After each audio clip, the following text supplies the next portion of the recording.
The Honkai Star Rail Audiobook Series, Patch 4.0, read by Evening Music.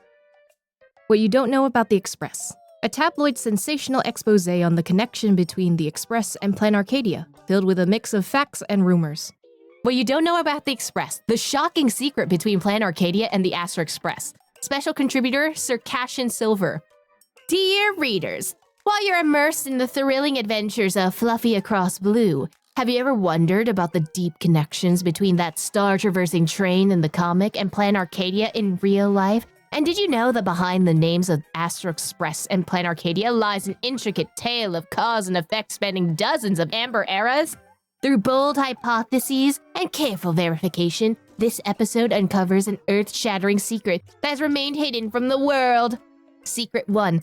Philological breadcrumbs. According to Mr. Andre, a keeper of Planarcadia's ancient language, the glyph rendered as planar refers to a flat surface meant for vehicular passage, would probably suggest that the silver rails of the Express. Combined with the ancient legends that Planarcadia was founded by visitors from beyond the sky, I boldly theorize that Planarcadia was originally a station of the Trailblaze. Secret 2. The mystery behind Bulletworm's creation. According to the Bulletworm's Fan Association research, Bulletworm actually shares the same lineage as the Astral Express. The striking resemblance between the Astral Express and the Bulletworm Express is no coincidence. Legend has it that the original Bulletworm was traced from the Astral Express, but due to Planarcadia's strict copyright enforcement, the artist added many original elements, and through an unexpected turn of events, the Bulletworm we know today came to be. Secret 3. Eyewitness account from the Cinder Earth Age. 10 Amber eras ago, there was a viral sighting proclamation of the Astral Express in historical records. In 2148 of the Amber Era, during the demonic apocalypse, many civilians witnessed a giant dragon falling from beyond the sky, which triggered a massive earthquake. Due to the chaos of wars and disasters, no one was able to observe the so-called giant dragon up close. According to art historians, many artworks depict the Cinder Earth Age feature a long line of stretching across them, which is said to be evidence of its sightings. While theories about the Express visits vary widely, this nonetheless proves that the connection between Planarcadia and the Astral Express have never been severed. Secret 4. The true identity of the Express Navigator revealed. After interviewing dozens of relevant individuals and reviewing massive amounts of documentation, we can confirm that the current Express Navigator, Miss Himiko, is indeed a native of Planarcadia. Moreover, it's likely that she hails from the legendary Grapha family. The significance of this ancient family to Planarcadia needs no explanation. Interested readers can refer to our other article, Flourishes of the Pen, The Rise of the Grapha Family. Is there a shady power deal between the Grapha family's descendants serving as navigators of the Express? Could there be hidden conspiracies that the public doesn't know about? With these questions in mind, our publication will continue to track to report the latest developments of the Astral Express in Planarcadia, bringing you first-hand information. Important notice, the above content consists of public speculations. This publication only serves to compile and document these theories. Readers are advised to exercise their own judgment regarding authenticity. This publication assumes no responsibility for any risks arising from improper dissemination. The Great Crisis of Phantasmoon's Changing Expression at the End of the Century. An investigative report on Phantasmoon, written by an unknown author, representing outsiders' exploration and research of Phantasmoon in Planarcadia. An anonymous research report on Phantasmoon. While the first section is thorough and detailed, the latter part seems hastily concluded. Here are some excerpts. Investigative Report 1. A moon hangs high in the sky of Planarcadia. The people here call it the Moon of Elation, also known as Phantasmoon. Day and night, all of Planarcadia bathes in the radiance of this lunar phase. People turn a blind eye to the existence of Phantasmoon, but before our ship even landed, just before through the porthole, I immediately noticed how different it was from our common understanding. This is a moon that's showing a smile. Note, any celestial body with an expression cannot be classified as a real satellite in astronomical terms. Indeed, despite the crowds of people walking under the moon and its apparent waxing and waning phases, from a visitor's point of view, I don't believe this is a real moon at all. Investigative Report 3. With permission from the Perlux Corp, during the intervals of ship maintenance, I was granted access to Planarcadia's archives of sealed scrolls and ancient texts to research the history of this place during the period known as Benzai Tengoku. And of course, what intrigued me the most was Phantasmoon itself. Records show that the smile of Phantasmoon wasn't eternally unchanging, yet it had displayed various expressions from sadness to mockery to anxiety, as vivid as a living being. Whenever the expression of Phantasmoon changed, it signaled that a major event with significant social impact would occur in Planarcadia.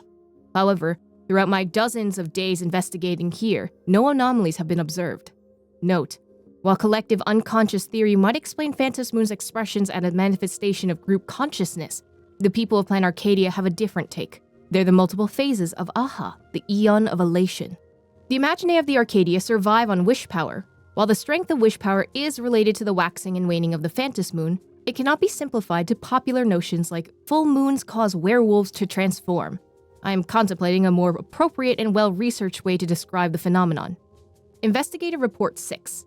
Since I came here by spaceship, why not try approaching and landing on Phantasmoon by it? Ever since this idea took root, I began preparing my expedition to the Phantasmoon. Surprisingly, there was hardly any need for paperwork or approval processes, and with no official resistance whatsoever, my spacecraft launched without a hitch. Gazing at the moon in the azure sky, I drew closer and closer. I felt my emotions were pulled by its gravity, surging uncontrollably. Almost there. Almost there. But just as I was about to touch down on its surface, I made a shocking discovery. Phantasmoon couldn't be landed on at all. It was as if it were merely a thin sheet of oil-soaked paper, and the spacecraft passed right through it. Wrong, it's all wrong. How could this be? I woke up in a cold sweat, suddenly realizing everything just now was merely a dream. Phantasmoon still hangs in the sky, and though wearing a smile, remains far beyond my reach.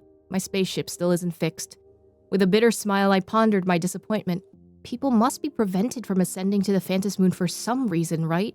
Otherwise, wouldn't the people of Planarcadia have done it already? Why did it have to fall to me to investigate? Investigative Report 7. Time quickly advanced to 1999, the end of the century. The lunar phases changed and people spoke of how the Phantasmoon was about to become full. Ever since I had that dream, whenever I gazed at the Phantasmoon, an unsettling feeling slowly wells up inside me.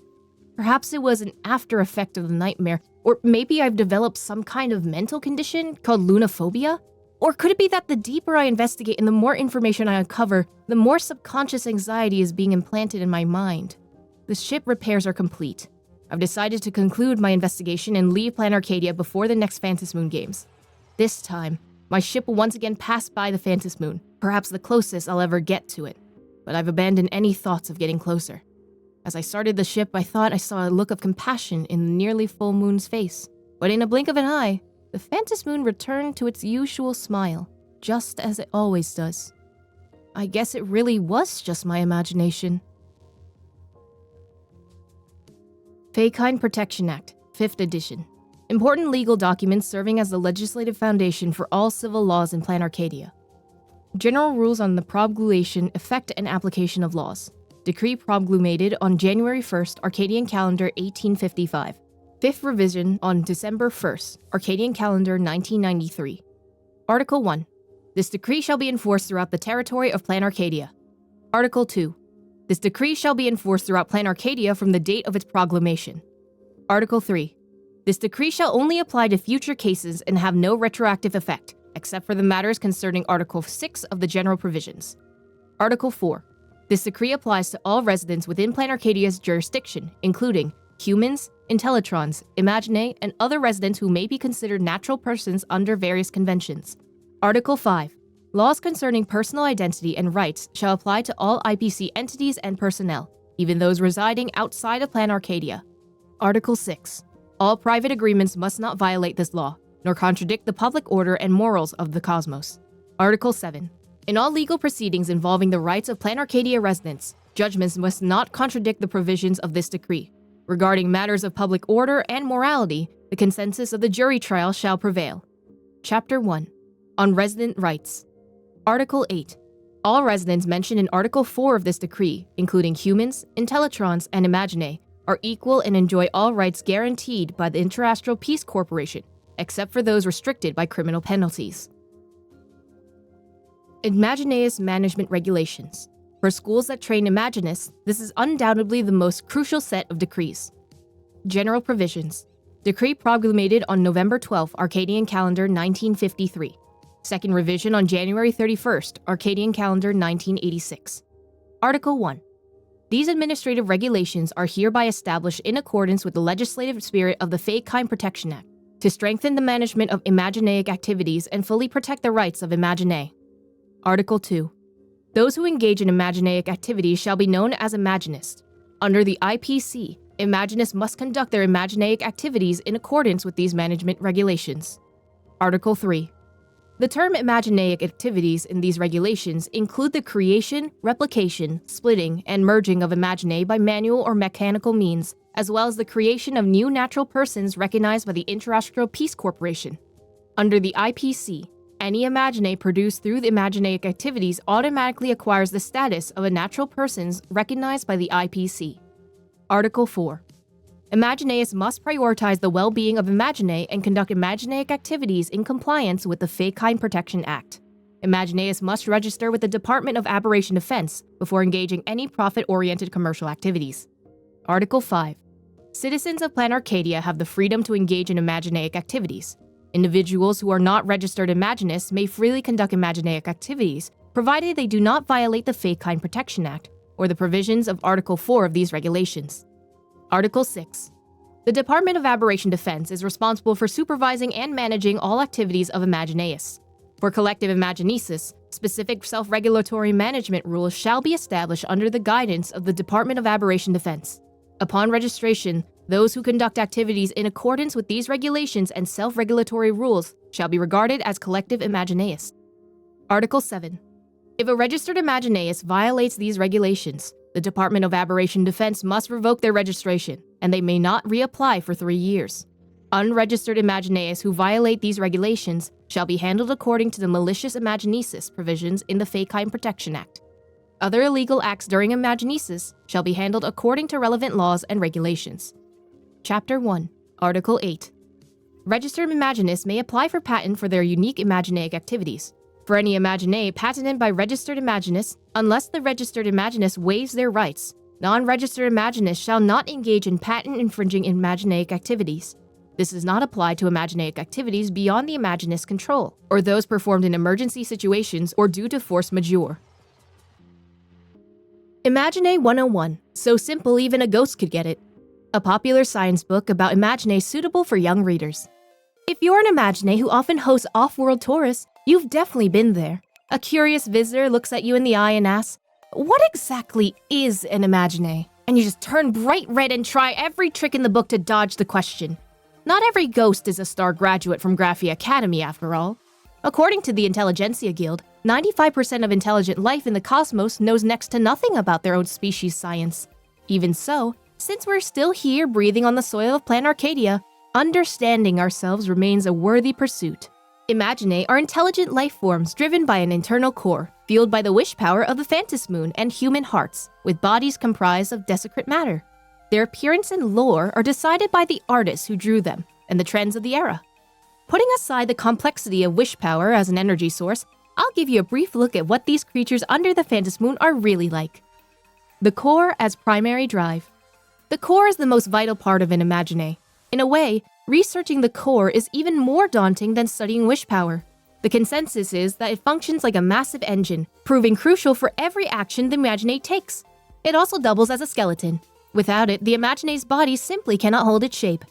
Looking at the oldest records of Imagenae and observations of aberrations, the local term for uncontrollable, degenerated Imagenae, it's clear that cores can form naturally. In environments rich with energy or wish power, stray matter can aggravate into core-like objects. These exhibit traits similar to a pathstrider, incorporating surrounding matter to build a body and take action.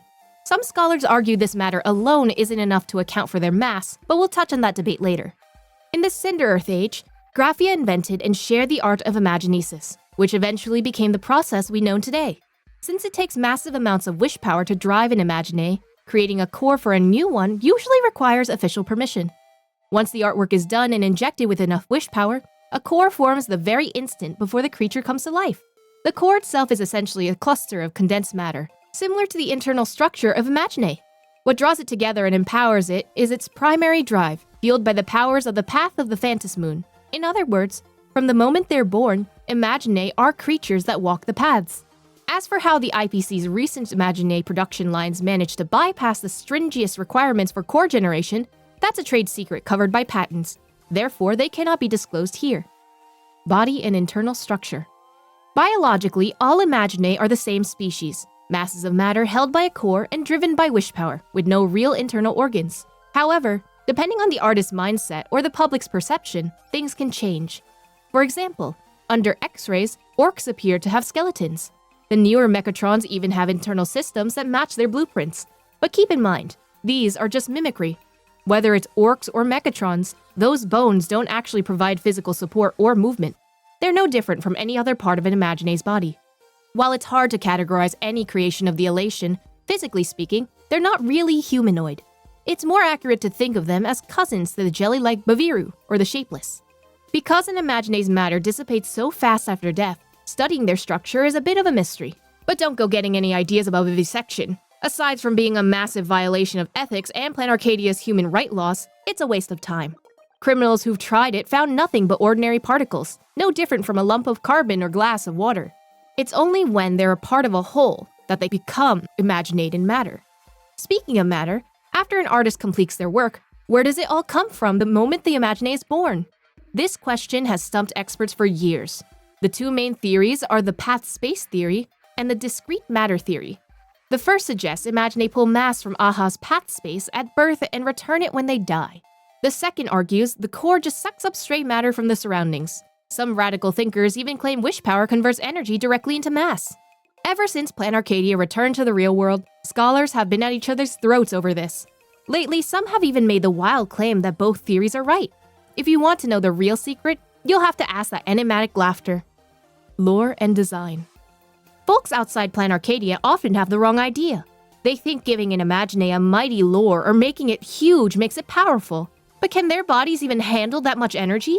The thunder coils powering Planarcadia are already at the absolute limit of what a core can sustain. As Planarcadia loses its imagination for grand things and moves towards realism, creating large Imagenae has become even harder. Besides, any lore you give them needs the right amount of wish power to actually work. For example, if an artist tries to make an Imagenae that's invincible and has rocket punches using only their wish power, the core probably won't form at all. At best, you get an incomplete creature. The sanitarium in Dual-Mention City is full of these defective beings born from selfish whims. It's now a serious crime under the Faekind Protection Act, right up there with trying to create a human Imagenae. On a small scale, a new Imagenae looks just like what the artist drew. But on a larger scale, certain forms are just better at holding wish power. Artists draw what people love, and those popular designs soak up wish power more easily. When buff cats are in, the wish power follows. But now that everyone wants tiny kittens, those muscular light paws are left down in the cold, starving for wish power. There's a lot of debate on how the Moonlulls evolved from rabbits into humanoids, but for most folks, changing trends or shifting art styles is all the explanation they need for how Imagenae can change over time. So, did you get all that? Lecture Notes. Hypothesis on Imagenae Evolution. Excerpt. Lecture notes from a scholar's presentation. You ask why I got into studying Imagenae. It all started when I cursed out generations of my Pluvdesmix ancestors. Dr. Soda. On the formation and evolution hypothesis of Imagenae, this was the first lecture topic that came to mind when I was invited back to Graphia Academy. It was my third graduate summer essay, and since then I've formed an inseparable bond with science. Due to the turmoil of the Cinder Earth Age and the Canvas Age, the evolutionary history of Imagenae has been lost to time. But based on mythology and the physiological structure of Imagenae, we can still glimpse into their ancient secrets. The Cellular Automaton Hypothesis. Within the Intelligentsia Guild, cellular automaton is the mainstream hypothesis. In the era before Graphia invented Imagenae, everything in Planarcadia would gain life whenever the Phantasmoon was full, joining the revelry during the Phantasmoon games. During this period, Phantasmoon would trigger humanity's wish power, which, strictly speaking, is the energy driven by the path of elation. This energy permeates into surrounding substance. The inherent primary drive within the wish power then supplies behavioral templates to the substance, whether discrete or aggregated. Here, from the triad of energy, substance, and behavioral patterns, regulated living machines thus emerge, known as strangelings. From plants to appliances, any substance infused with wish power can come alive. Lacking sufficient intelligence, they gather by instincts and disperse once reaching a threshold, much like a modern Wispae. Therefore, they tend to remain in primitive life phases, cycling from simplicity to complexity before collapsing back into elementary patterns. It is not until Graphia invents Imagenaic technology that the conundrum of forming complex structures in natural Imagenae is overcome. By artificially designing their forms and imbuing them with narrative pulse, These Imagenae are given a robust skeleton capable of supporting vast amounts of substance and energy. These complex behavioral patterns and skeletons, in turn, create the necessary conditions for the intelligence to emerge, ultimately giving birth to the Imagenae as we know them today. Spirit Bone Flesh Hypothesis. The Spirit Bone Flesh Hypothesis offers a distinctly morning actor perspective. While it shares many commonalities with the previous theory, the chaos effect of nature plays a much more significant role in it. This hypothesis posits that all sentient life is composed of three components: spirit, bone, and flesh. The spirit is consciousness, energy, the wish power that permeates Planarcadia. Bone is the framework, the essence of all things, the concept of existence itself. Flesh is blood and tissue, the outline, the physical vessel, and outer appearance that carries life. These three parts can arise and persist independently within the natural world. The ancient Planarcadia was like a massive primordial soup. Human arrival and the rise of Phantasmoon combined in ample stimulation, along with various spurs, causing substances to evolve from the unconscious to conscious, with stable forms eventually settling out through natural selection. For the Imagenae to gain intelligence was all but inevitable, so all Graphia did was to uncover the means to replicate their formation process. The Cake of God Hypothesis. The structuralist baking school claims that based on fragments of the ultra-cosmic baking compendium, the prototype of Imagenae originated from a cake baked by Aha when they were starving while being hunted by other eons during the Swarm disaster. They used debris from a divine battle, presumably biomatter left behind when the propagation in another eon pulled each other's hair, as eggs, sugar stolen from the world's end as seasoning, and finally plucked a leaf from Yaosha to replace flour, creating the perfect cake of God.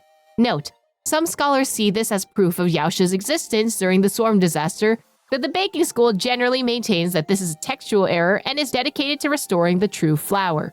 For many years after, Aha missed that flavor dearly. They sought various ingredients to recreate the universe's best cake. These materials piled up like construction materials beside Klepaw, eventually forming Planarcadia. They built a giant oven to heat the cake, a tool later known as the Phantasmoon. It is said that Aha's tears of joy fell when they successfully remade the Cake of God using a cup of gasoline, 2 races, and 3 limericks. In time, countless chefs gathered here to learn from Aha. Millennia later, the master baker finally recreated the Cake of God using soil, ink, and stories based on the miracle. Thus did she name them Imagenae, and her name was Graphia. Wispae Protection Initiative, a public service announcement calling on everyone to protect and care for the Wispae. They are tiny lives born from condensed wish power. They're another form of continuation for the fallen Imagenae in this world. As you hurry through the streets and alleys, have you ever noticed those little wanderers, the Wispae? These adorable and harmless little fellows, just like red blood cells, carry the city's oxygen. Wishes. It is these seemingly insignificant wishes coming together that have forged the prosperous cityscape of Planarcadia. Can you imagine what a city without Wispae would look like? Without the Wispae, how can artists rebuild and repair the city or breathe new life into the Imagenae? Without the Wispae, how would the bank manage currency and turn wish power into circulating assets? The Wispae are not just a cultural icon unique to Planarcadia, but also indispensable partners in our daily life and work. Protecting Wispae starts with you and me. Regulations on Ghostly Activities. Regulations on ghostly activities issued by the Department of Aberration Defense to regulate the daily conduct of the ghost species. Chapter 1. Principles. Article 1. These measures are hereby established in accordance with the Faekind Protection Act 5th edition to promote social harmony and stability, regulate the daily conduct of the ghost species, and safeguard citizens' legitimate rights and public safety. Article 2.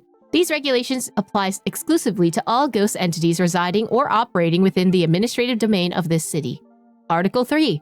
As a member of society, ghosts shall enjoy all rights prescribed by law while being obligated to comply with laws and regulations, respect social ethics, and refrain from harming public interests and legitimate personal rights. Chapter 2. Code of Conduct. Article 4. Traffic Regulations. When traversing through cities, ghosts should prioritize using public passages, such as doors and corridors. It is strictly forbidden to phase through walls or other solid obstacles in the following circumstances.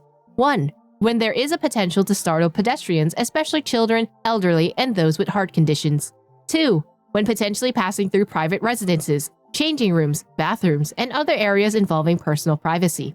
3. When potential interfering with sensitive areas such as hospitals, ICUs, financial system vaults, and data centers.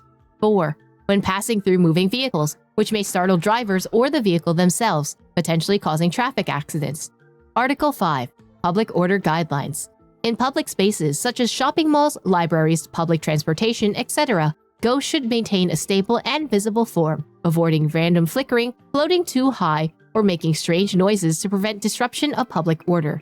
It is forbidden to exploit one's physical traits for peeping, eavesdropping, pranks, such as suddenly emerging from screens, walls, or floors, or passing through other beings' bodies without permission, and any other behaviors that violate the rights of humans and Imagenae or disrupt order. Article 6. Public Environmental Guidelines. While entering crowded indoor public spaces, ghosts should regulate their temperature or keep a reasonable distance to prevent physical discomfort to nearby humans and Imagenaes. Chapter 3. Management and Duties. Article 7. Identity Registration. All resident ghosts must report to the Department of Aberration Defense for registration and to obtain their identifier codes for management and social identification purposes. Article 8. Special Permission. Ghosts who need to frequently phase through walls or perform other privileged actions for official duties, such as assault inspections, etc., must apply for special behavior permit from the Administrative Department. Article 9. Civic Duties. Ghosts are encouraged to utilize their traits to assist society, such as participating in search and rescue operations for missing personnel and helping inspect internal malfunctions in public facilities, provided that their own safety is ensured and these regulations are not violated. Chapter 4. Penalties. Article 10. For ghosts who violate these regulations, the Department of Aberration Defense shall, depending on the severity of the circumstances, impose penalties such as warnings, mandatory civic virtue training lessons, or community service. Those who cause personal injury or property damage shall bear the corresponding legal responsibilities according to law. Chapter 4. Supplementary Provisions. Article 11. The Department of Aberration Defense of Planarcadia shall be responsible for the interpolation of these measures. Article 12. These measures shall take effect from the date of publication. An interview report. Lily News reporter Julion's exclusive interview of two actors. Exclusive interview, the Pigeon Duo, Dovebrook Kid and Seafield Kid. Interview location, Fulwish TV Backstage Studio. Interviewees, Dovebrook Kid, Comedy Star and Seafield Kid, Tragedy Star. Verbobo interview, Julion. When I arrived, actor Seafield Kid has just finished his performance. Actor Dovebrook Kid was still getting his makeup done, with half an hour until his stage time. Gentlemen, thank you for taking the time out of your busy schedules for this interview. No need to thank me. It's all arranged by the TV station. Another day of not having to control over my life. Not only do I have to beat the butt of everyone's jokes on stage, but my personal time gets forcefully taken away too. How pathetic. Boo-hoo, boo-hoo. Look on the brighter side. We're becoming a public laughingstock in a whole new way now. By the laughter above. This is too ridiculous. No offense, but for two hosts who've been relatively low profile until now, your recent two shows, the Historical Supplicant Mass Showcase and Don't Look at the Moon, have both broken the station's decade-long rating records. How do you feel about this? I'd rather not think about it. Oh, that? I heard the higher-ups made quite a profit. They even toyed with the idea of giving us each our own solo show. But hey, we've been partners for 15 years. Split us up and you'll be cutting the fun in half. Oh? So the rumors are true. You two draw inspiration from each other? Do you need to know where air comes when you breathe? We don't seek inspiration. Fun just leaks out of whenever we move. Besides, the world is so absurd that just retelling it makes people burst out laughing. Of course, there's an art to the retelling. All right. How many viewers are you hoping you two could collaborate on a new show? Is that something you'd consider? That's for the TV station to worry about. What's the point in asking us? Do you ask your pet fish which tank they prefer to live in tomorrow? All right, little Fairbow. I got a show to get to. I'm sure you have more questions, but hey, the essence of serialized comics is the cliffhanger. We'll chat again when fate allows. Mommy Ricecake, take me with you. A passionate message from a fan, which has become an internet classic. The following is a forum post. Today marks the graduation of Mommy Ricecake, the most gorgeous, adorable, and most irresistibly charming V-streamer in all of Planarcadia. And with that, my youth ends as well. Today, Mommy Ricecake, a V-streamer signed with Riceco Agency, has officially graduated after reaching 1 million subscribers on Orc Talk. She must have given this a lot of thought herself. Among her generation at Riceco Agency, she debuted first and became the senior everyone looked up to. From the Riceco madwoman of her early days to the innocent princess of today. From the cave woman of Dual Mention City to a true princess. We Ricecake fans have watched her every step. I'm sure many of us share the same confusion and regrets, but respecting her choice is probably the final act of support we can offer.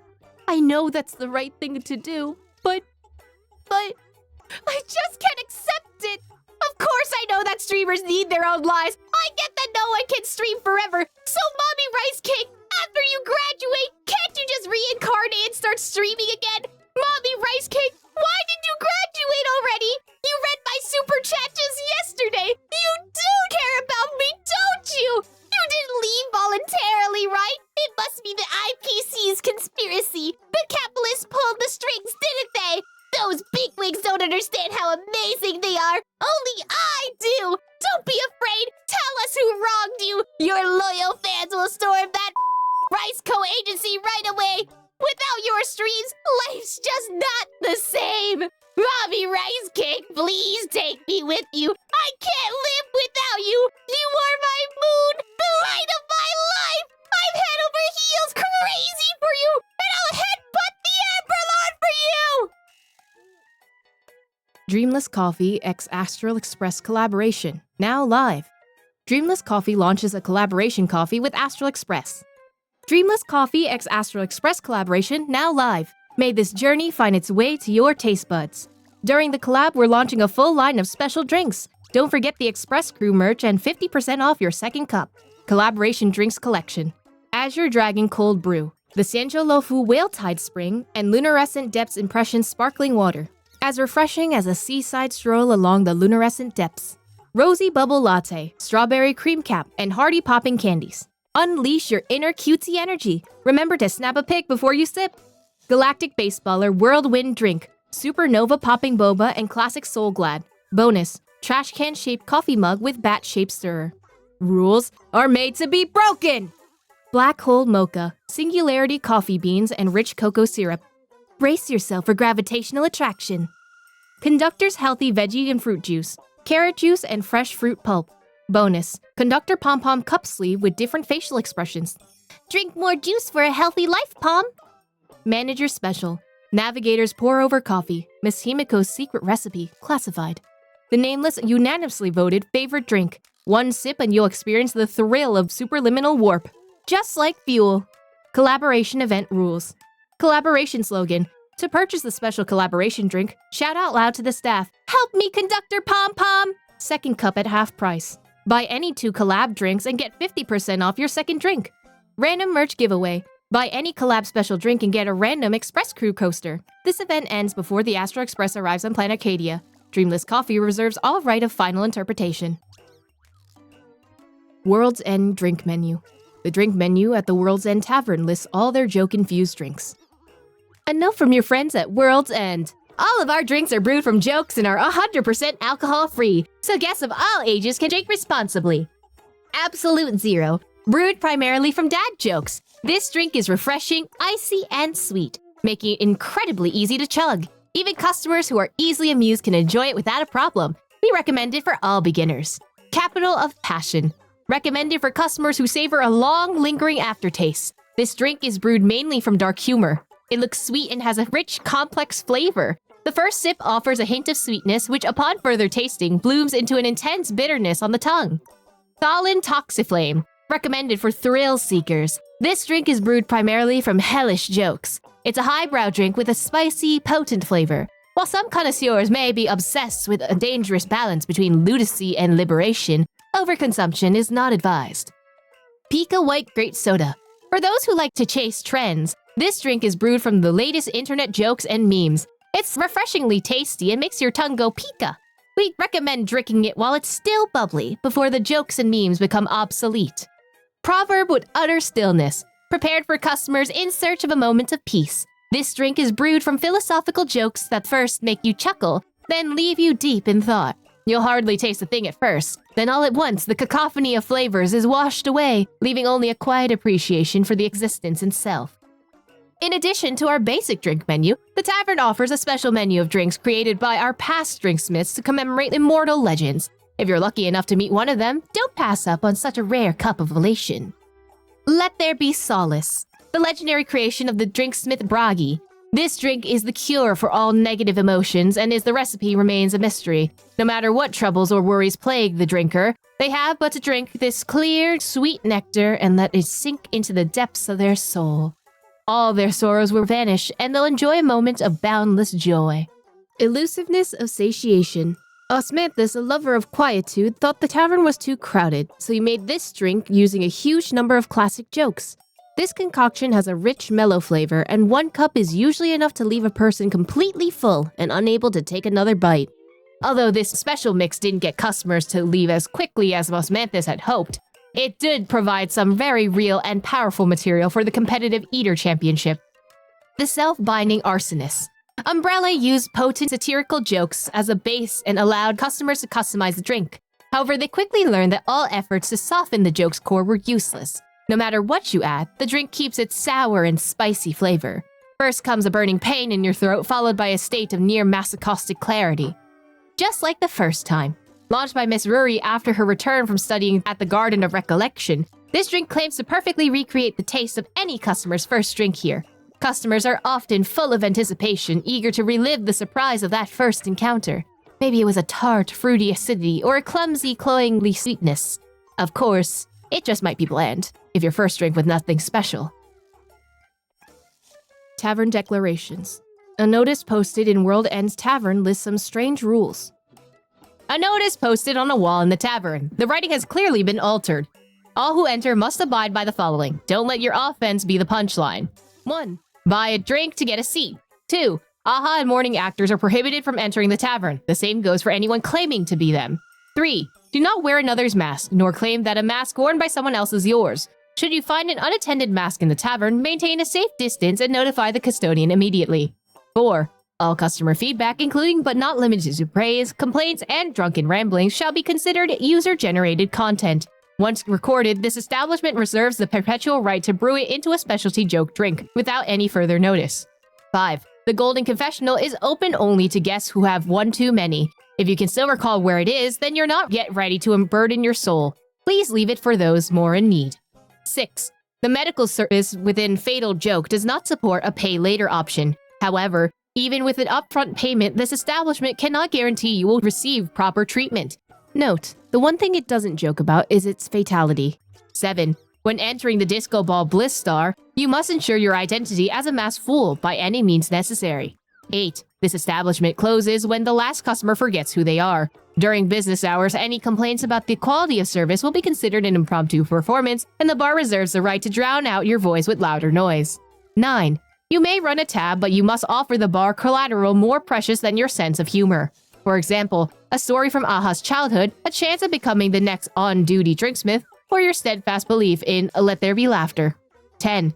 The final power of interpretation for the above articles is vested in Bragi, Aha, Sampo, Giovanni, Zongshan, Aha, Nanook, Aha, Sparkle, the real Sparkle. Bar Collateral Pamphlet. A small booklet that records various items pawned by fools in exchange for drinks. A small booklet left carelessly by the bar, logging the collateral used by the fools to trade for drinks when they're in a pinch. Item 2202. Item name Soda Savory Soup, Enhanced Edition, pawned by Soothsasia. Note, a beverage, Miss Sue insisted on this noun, sealed in a can identical to the form of a regular soda. Miss Sue claims this is her ultimate supply, specially made to counter an apocalyptic level creative drought, and can be, if needed, reluctantly served as an apocalyptic level prank item. Item 2203. Item name The Neighbor's Robot Vacuum, pawned by Elliot. A neighbor had only asked Elliot to look after their cleaning robot while they were on vacation, but forgot to give him permission to pawn the little robot for a drink. Elliot graciously forgave his neighbor's oversight and exchanged the cold little robot for a warm beverage. Item 2204. Item name Discontinued Game Cartridge, pawned by Blankik. Along with this cartridge, the old console that ran it is also discontinued. However, unlike the other fools who used the bar as a dump, Mr. Blankik did not pawn both. He said it serves to remind him to buy back his cartridge, which seals away his incomplete youth. Item 2205. Item name A Faded Treasure Map, pawned by Gu Yanzhou. Gu Yanzhou inherited this treasure map from his father, who in turn supposedly received it from his grandfather. Although Gu Yanzhou got this map 10 years ago, he was busy drafting plans for the start of the year and preoccupied with preparing supplies mid-year. and by year's end, he felt he should probably come up with a better plan. So, year after year, a decade flew by.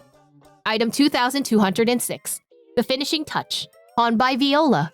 A pigment carefully mixed by the artist Viola, identical in color to her eyes. Viola once intended to create an Imagenae modeled after herself, but she soon began to suspect that she herself was an Imagenae created by the true Viola, and thus fell into a deep dread of the starry cosmos. Item 2207, Letter to Zhongshan, pawned by Synthesia. A letter that remains a draft. The paper shows signs of repeated corrections and dried tear stains. The opening has been changed over 10 times from Dear Zhongshan to Dear Unfamiliar Zhongshan to My Hated Zhongshan. Synthesia claims she now knows how to persuade Zhongshan to debut as a virtual idol with her, and she's not ready to bring it up yet. My Confession, A Fool's Confession to Aha.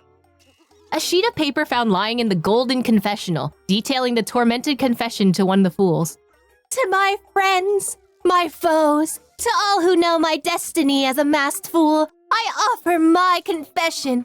As a fellow pathstrider on the path of elation, I am incorrigible embarrassment to the cause. The countless, exquisite, polterdaneous schemes so painstakingly and as judiciously designed by my predecessors have, under my watch, devolved into mere acts of paltry charity. So many fancy words. I'm just not funny. I hate my high level of education. To those I have failed to deceive, fool, trick, or harm, I offer my confession. I was just trying to pull a prank. How did it turn into a good deed? That's not what I intended. Titanic tides of gratitude and praise overwhelm me with the burdensome guilt of being undeserving and the mortifying shame of being more trouble than I'm worth. Alas, I couldn't help but use more antiquated prose. I hate it! Why is my literary skill so profound?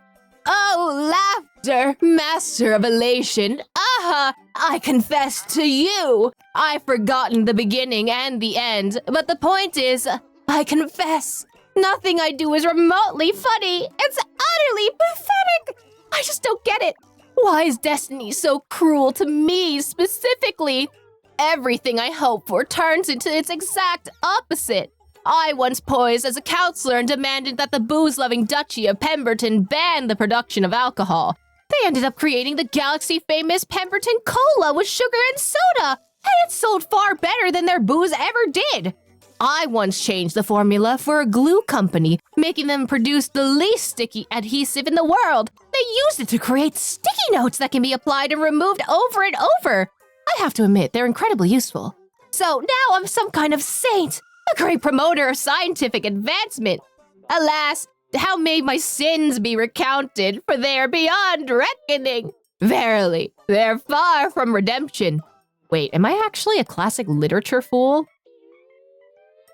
Select your faction. Different factions within the Fools seem to have varying attitudes towards the Phantasmoon games.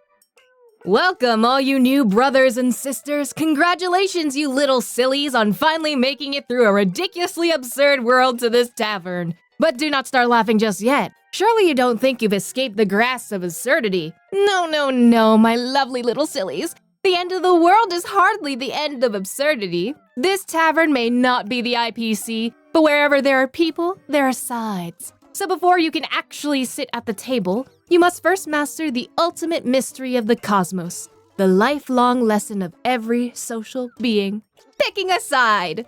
The internal factional struggles among the masked fools are ruthless. Now, with the Phantasmoon at its fullest, the fools have each laid out their own guides. Hippie Falstaff has compiled a list of the most popular factions currently in the tavern to help you navigate the Phantasmoon games. The Purists. Recruitment slogan: Aha's actually an animation character. It is rumored that the faction's founder, Pru Pru, was reading Chapter 732, Section 3 of the Phantasmoon Games, An Unofficial History of Aha, when he saw the game's old name, Mandela of the Imagenaic Womb World. He had a realization and boldly claimed, "The true stars of the Phantasmoon Games are actually the Imagenae." And that, my friends, is the purest doctrine of the Elation. This was like catnip for masked fools who were already obsessed with the Imagenae. Their life's goal is to get a best girl from the Imagenae to the pinnacle to win the whole Phantasmoon games, hoping to break into the animation dimension. But they failed, terribly. Their biggest win was when a Plu supplicant showed up. The purists wept, waved their glow sticks, and got it to 7th place out of 8. And this year, Miss Sparksy successfully participated in the game, and they've leveled up their ambition. This year, let's just wish to turn Aha into our best girl. The Reformists. Recruitment slogan. Who cares where Aha is? The up-and-coming Reformists. A hot new stock that I, Hippie Falstaff, am quite bullish on. After years of fighting, they're finally strong enough to rival the purists. These mass fools live by the motto, please yourself before you please the gods. They play by the Phantasmoon game's rules, but only if it's fun for them, demanding that outdated jokes get a fresh coat of paint. And Aha? Anyone who laughs is Aha. Also, Reformists are doers, not talkers. Words alone won't cut it. Their latest scheme, I hear, is to team up with some of the less devout purists to forge a 9th mask, one that can even fool the laughter. The Roasters. Recruitment slogan, to hell with Aha. Now for these guys, even I, Hippie Falstaff, who never stops laughing, have to wipe the grin off my face and get serious for a moment. They shot up out of nowhere a few years back, absorbing the once proud dad jokers. They are by far the most hated group of fools. They preach that comedy has lost its edge, that the art of the truly offensive has been abandoned by the elation. Here's their brilliant idea. Mock death itself, and Aha shall reign in hell. Too bad they're all talk. The group is full of edgelords who don't know when to quit, and they made everyone hate them when some radicals joked about the Herald of Death incident during the Phantasmoon games. Yeah, they played with fire and, predictably, got burned. Ironically, most of these degenerates are model citizens outside the tavern, often seen doing charity work near the at-gate, but let's not get sidetracked. The majority who holds back laughter. Recruitment slogan. Hey, don't let the name turn you off. We're not killjoys. The real art of holding it in is, if you're not sure if a joke's funny, just wait. The second you hear someone else laugh, you start roaring. And who's the leader of this brilliant movement? Moi, Hippie Falstaff. Why else would I be your humble narrator? Never heard of me? That's the idea. I'm part of the invisible majority. I'm silent in the real world. But in a tavern, I save my laughter for every punchline. I'm a nobody, and that's the secret to survival. Here's a fun fact. Jokes come with a price. Just ask the roasters and their medical bills. And jokes have a purpose. Just ask the animation worshippers. Here's a better fact. If you laugh when everyone else laughs, you'll never get in trouble. So, for the Phantasmoon games, we don't need opinions. We don't need perspective. We're just the innocent audience here to enjoy a good joke. We offer no performance and we follow no rules. We are simply free to be entertained. We offer no comment and we remain forever neutral. We simply enjoy the experience of elation. Now look at that! No responsibility, no attachments, we're the freest fools around. Old jokes, new pranks, dark humor, dad jokes. We just follow the lead and laugh our heads off. That's a power of the nobodies, the cheer of the majority. So come on, choose your faction. Bequea's Happiness Report. Report on Bequea's results before and after the happiness enhancement surgery. Happiness Report, Day 1. I signed the papers for the surgery today and now sleep won't come. The pain isn't what's keeping me awake, it's just lying in this hospital bed. My head is suddenly swimming with memories. The windows painted a cheerful yellow, the floor so warm from the afternoon sun's caress, Mom's fluffy red bean cakes, Dad pretending to read the paper but is really watching me sulk, and Rocket's there too, tail thumping softly in the corner. A world with no sadness, no pain, no blood on the table, no Rocket, filthy and scared. This feels like a good sign. The merciful Aha will return that pure joy to me. They have to. Happiness Report, Day 3. The doctor came by. He walked me through the surgery. He says a needle long and thin will slide into my brain and simply erase my sense of pain. You won't hurt anymore, he promised. It's the promise I've been waiting for my whole life. But my heart is pounding with fear. Pain has been my constant companion, my torturer, but I've never met anyone who lives without it. I'm a rare precedent, the doctor said. If they take my pain away, who am I? Will the people still love me when they no longer have to pity me? I don't have the answers, Rocket. I spent the day hidden in the library of reading. There's a part I want to remember to read to you one day. Your own happiness will come to you and curl up at your feet like a puppy. It will not care what you have become. It will only understand and love you.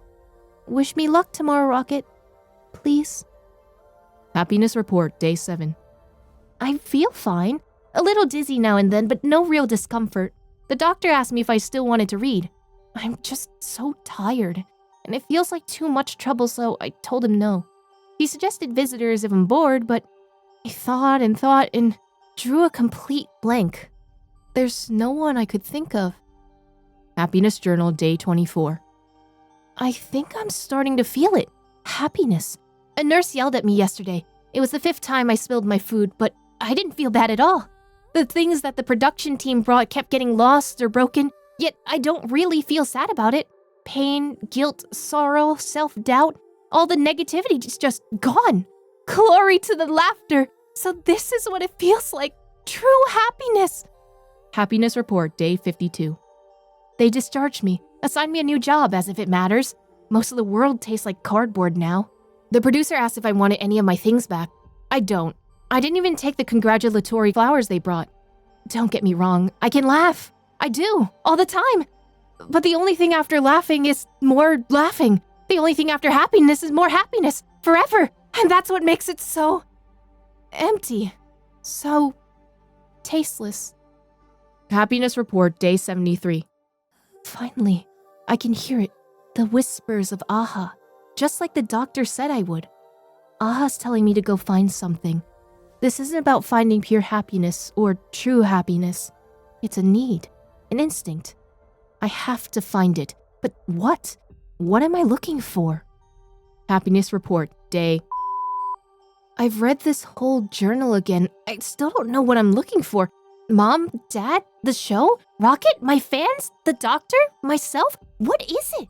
What is it? What is it that matters? I don't know anymore. I'm already standing in the sunshine, right? If the sun lights up everything, then why can't I see what I'm looking for? Happiness report, day. I'm still looking. I have to keep looking. Oh, laughter above, please. Give me a little more time. Happiness report, day. My time is up. Goodbye, bright and sunny world. If you ever get the chance, could you leave some flowers on my grave for this happy soul? The Age of Drifting Greece. It seems to be a work left behind by an unknown poet from the earliest age of the ancient Benzai Dengoku, when poetry had not yet vanished. This appears to be the preface. In an age when sun, moon, mountains, and rivers drifted like floating Greece, even the dark sky had no name for it. A great whale older than the gods stranded on the starry beach. Their trees begin to glow. And humans were the earth. It was trembling mud that was born from filthy blood, gazing up at the pure white snow. We found mirrors and powder, rouge, gowns, jewels, and wigs. In an age when sun, moon, mountains, and rivers drifted like floating Greece, we lighted deceptive lamps on the dead earth, making the rotting reed marsh look like a sky full of fireflies. In an age of drifting Greece, history had decayed. In an age of drifting Greece, the most exquisite language had yet to be born from our lips. Floating Greece Chronicles, Chapter of the Fox, 1. It seems to be a work left behind by an unknown poet from the earliest ages of ancient Benzai Tengoku, when poetry had not yet vanished. This should be the opening scroll of one of those works. Foxes are the wisest of creatures, as they know how to harvest Earth's gifts. The sulfur by hot springs, the saltpeter in bird droppings. The wisest creatures bathe in mud pits, so their fiery fur won't ignite the powder. The heavenly fire scorches the nameless shore on a night not too long ago, when meteor showers fleeted across the dark sky. Only foxes knew they were fragments of fallen whales. The wisest creatures searched the tidal flats for amber, ambergris, and star-lined glass from sunken ships. Pearls are nothing rare here, where periodic clams open their long mouths wide, and lanthanides and actinides hide in their mantles. Clay cauldron nurture alchemical spells, since the world has too many tears, and what's scarce is true wealth. In those moonless years, the starry sky often reflects the fox's cunning smiles. Floating Greece Chronicles, Chapter of the Frog, 1. It seems to be a work left behind by an unknown poet from the earliest ages of ancient Benzai Tengoku, when poetry had not yet vanished. This should be the opening scroll of one of those works. At a time when frogs had no need to croak in the dark night, their chorus wasn't as noisy as it is today, and reeds had just sprouted in the marshland back then. Before tiny fish, mealworms, and shrimp came to be, the frogs would fish in the crystal-clear Gulf current, paddling their canoes tirelessly day and night. Beautiful sailfish, swordfish, and of course, tuna, all slowly fermented under the sun, turning into the most exquisite soup stock. One day, the frogs became puzzled. With so much food in the world, why must they eat the dried meat passed down from their great-grandparents? They sank their offerings into the mud and wished upon the sacred tree in the marsh for new delicious food. Food that would melt in their mouths, food that would be absolutely fresh. So the sacred tree smothered the earth's head, using starlight reflected in rippling waters like hair to create tiny fish, mealworms, and shrimp. Time passed this way, as the fast-paced frogs lived happily each day, but they grew more accustomed to the mud, ambushing prey in the darkness, croaking in the crowds on spring nights, and scorned with their mocking glances, even by their own kind. Floating Greece Chronicles, Chapter of the Monkey, 1. It seems to be a work left behind by an unknown poet from the earliest ages of ancient Benzai Tengoku, when poetry had not yet vanished. This should be the opening scroll of one of those works. Monkeys in winter feast on the seal's raw flesh and soak in a bathtub for sulfur baths. Oil seeping from the petrified whale remains paint the moonless pitch-black sky, that lovely asphalt that can build waterproof houses. Monkeys in the winter chorus atop power poles, singing the trendiest beats from the cosmic radio, mocking those rustic frogs. They say they'll soon grow wings, soaring freer than falcons in the azure sky. Then the frogs will shed only tears of regret, becoming their cheapest joke seasoning. So the monkeys laughed until they cried, yet these tears brought no moon. Floating Greece Chronicles, Chapter of the Rabbit, 1. It seems to be a work left behind by an unknown poet from the earliest ages of ancient Benzai Tengoku, when poetry had not yet vanished. This should be the opening scroll of one of those works. Rabbits hover among the stars, but they never stop at the same spot. Back then, the rabbits were still carnivores who hunted bisons on the coast of the Sea of Stars. Back then, the rabbits didn't care for the moon, since they relied on changing stars to navigate. As the blazing rain washed over the whale's bones, on the ancient body grew a towering tree, though such a tree the rabbits passed, traveling in a hurry, never looked up. No one knows if in the distant past, the rabbits had eaten the moon in the sky. They neither laugh nor care about sorrow, as they are just seasonal winds chasing the cosmos, and through the season of falling flowers, they slip past in a blink. Letter from Unknown Moonlull. A letter from an admirer who's too scared to meet you in person. Dear trailblazer who I never met, words cannot express how much I hope this letter reaches you.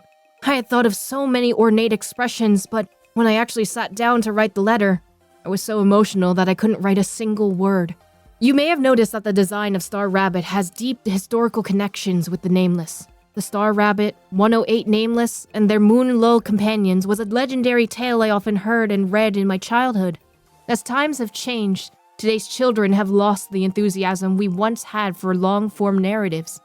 So, during the design process of Star Rabbit, we decided not to include a main storyline, but rather to convey fragmented character information through the deployment of Wispae after careful consideration. However, since you yourself are a Nameless, I decided to write this letter to share some stories that might interest you. Actually, the Star Rabbit 108 Nameless and their Moonlull companions is the origin story of us Moonlull people. To put it simply, during the Cinder Earth Age, a black divine rabbit descended from the star rail in the night sky and generously shared celestial wisdom with the people of this planet, who led 108 Nameless to fight alongside them against terrifying enemies from beyond the sky. It was a long and cruel battle, and facing endless waves of enemies, both the 108 Nameless and people on this planet suffered devastating casualties. To ensure the survival of their fighting spirit, the survivors created a new combat Imagenae in the image of the Black Divine Rabbit. And that's how we, the Moonlull people, came to be. Oh, right. You might be wondering about the gift I enclosed with this letter. Rest assured, that's the legendary countenance of our ancestor, the Black Divine Rabbit, as depicted in our tales of us Moonlull folks. You are one of the nameless, so I'm certain you must know of our great progenitor. I hope that one day I can represent the Moonlull people and have the honor of an audience with our progenitor. Not now, though. I'm absolutely not ready yet. I'm just humbly expressing this presumptuous wish of mine. In any case, please don't tell the great progenitor about this yet. Pretty please. A Moonlull designer on the verge of retirement. Old Sampo's Quick Guide to the Cosmicon Collective. Old Sampo has analyzed why human civilization needs the Cosmicon Collective. This story isn't about Stephen Lloyd of Genius Society number 84, who casually invented the Cosmic Combat Ability Calculation System, nor is it about Mr. Giovanni the Fool, who successfully simplified and turned the system into a game. The story I'm about to tell is about the Cosmicon Collective itself. I believe that after surviving several cosmic crises, people who made it through can't help but ponder this lingering question. What exactly happened to our galaxy? Nobody's clear and nobody knows. But people can only find a sense of security in certainty. So what is certain? What is certain is that they turn their gaze into the cosmos, the overlords of destruction, world-shattering beings that I surely can't defeat. What is certain is the geniuses of the Genius Society whose minds hold so much that I'm nowhere near as bright as they are. What is certain is that the Interastral Peace Corporation, which is so rich it could crush me under a pile of money, it is in these countless powerful entities that people find their certainty and sense of security. But when comparing distant beings to yourself, you know perfectly well that Nanook could smack me dead with one hit. But what if I were Klapoth? Could Nanook still kill me with one smack then? What if I were Akavili? The certainty that people worked so hard to find and relied on for survival is once again on the verge of collapse. We must eliminate these ambiguities and embrace certainty and security once again. And thus the original Cosmicon Collective Forum was born, where different anonymous users provided in-depth research on the combat power, strength rankings, and ability systems of the cosmos' big shots.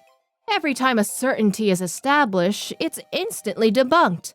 As more and more figures rise to fame across the cosmos, accompanied by factional divisions and heated debates, certainty becomes increasingly rare.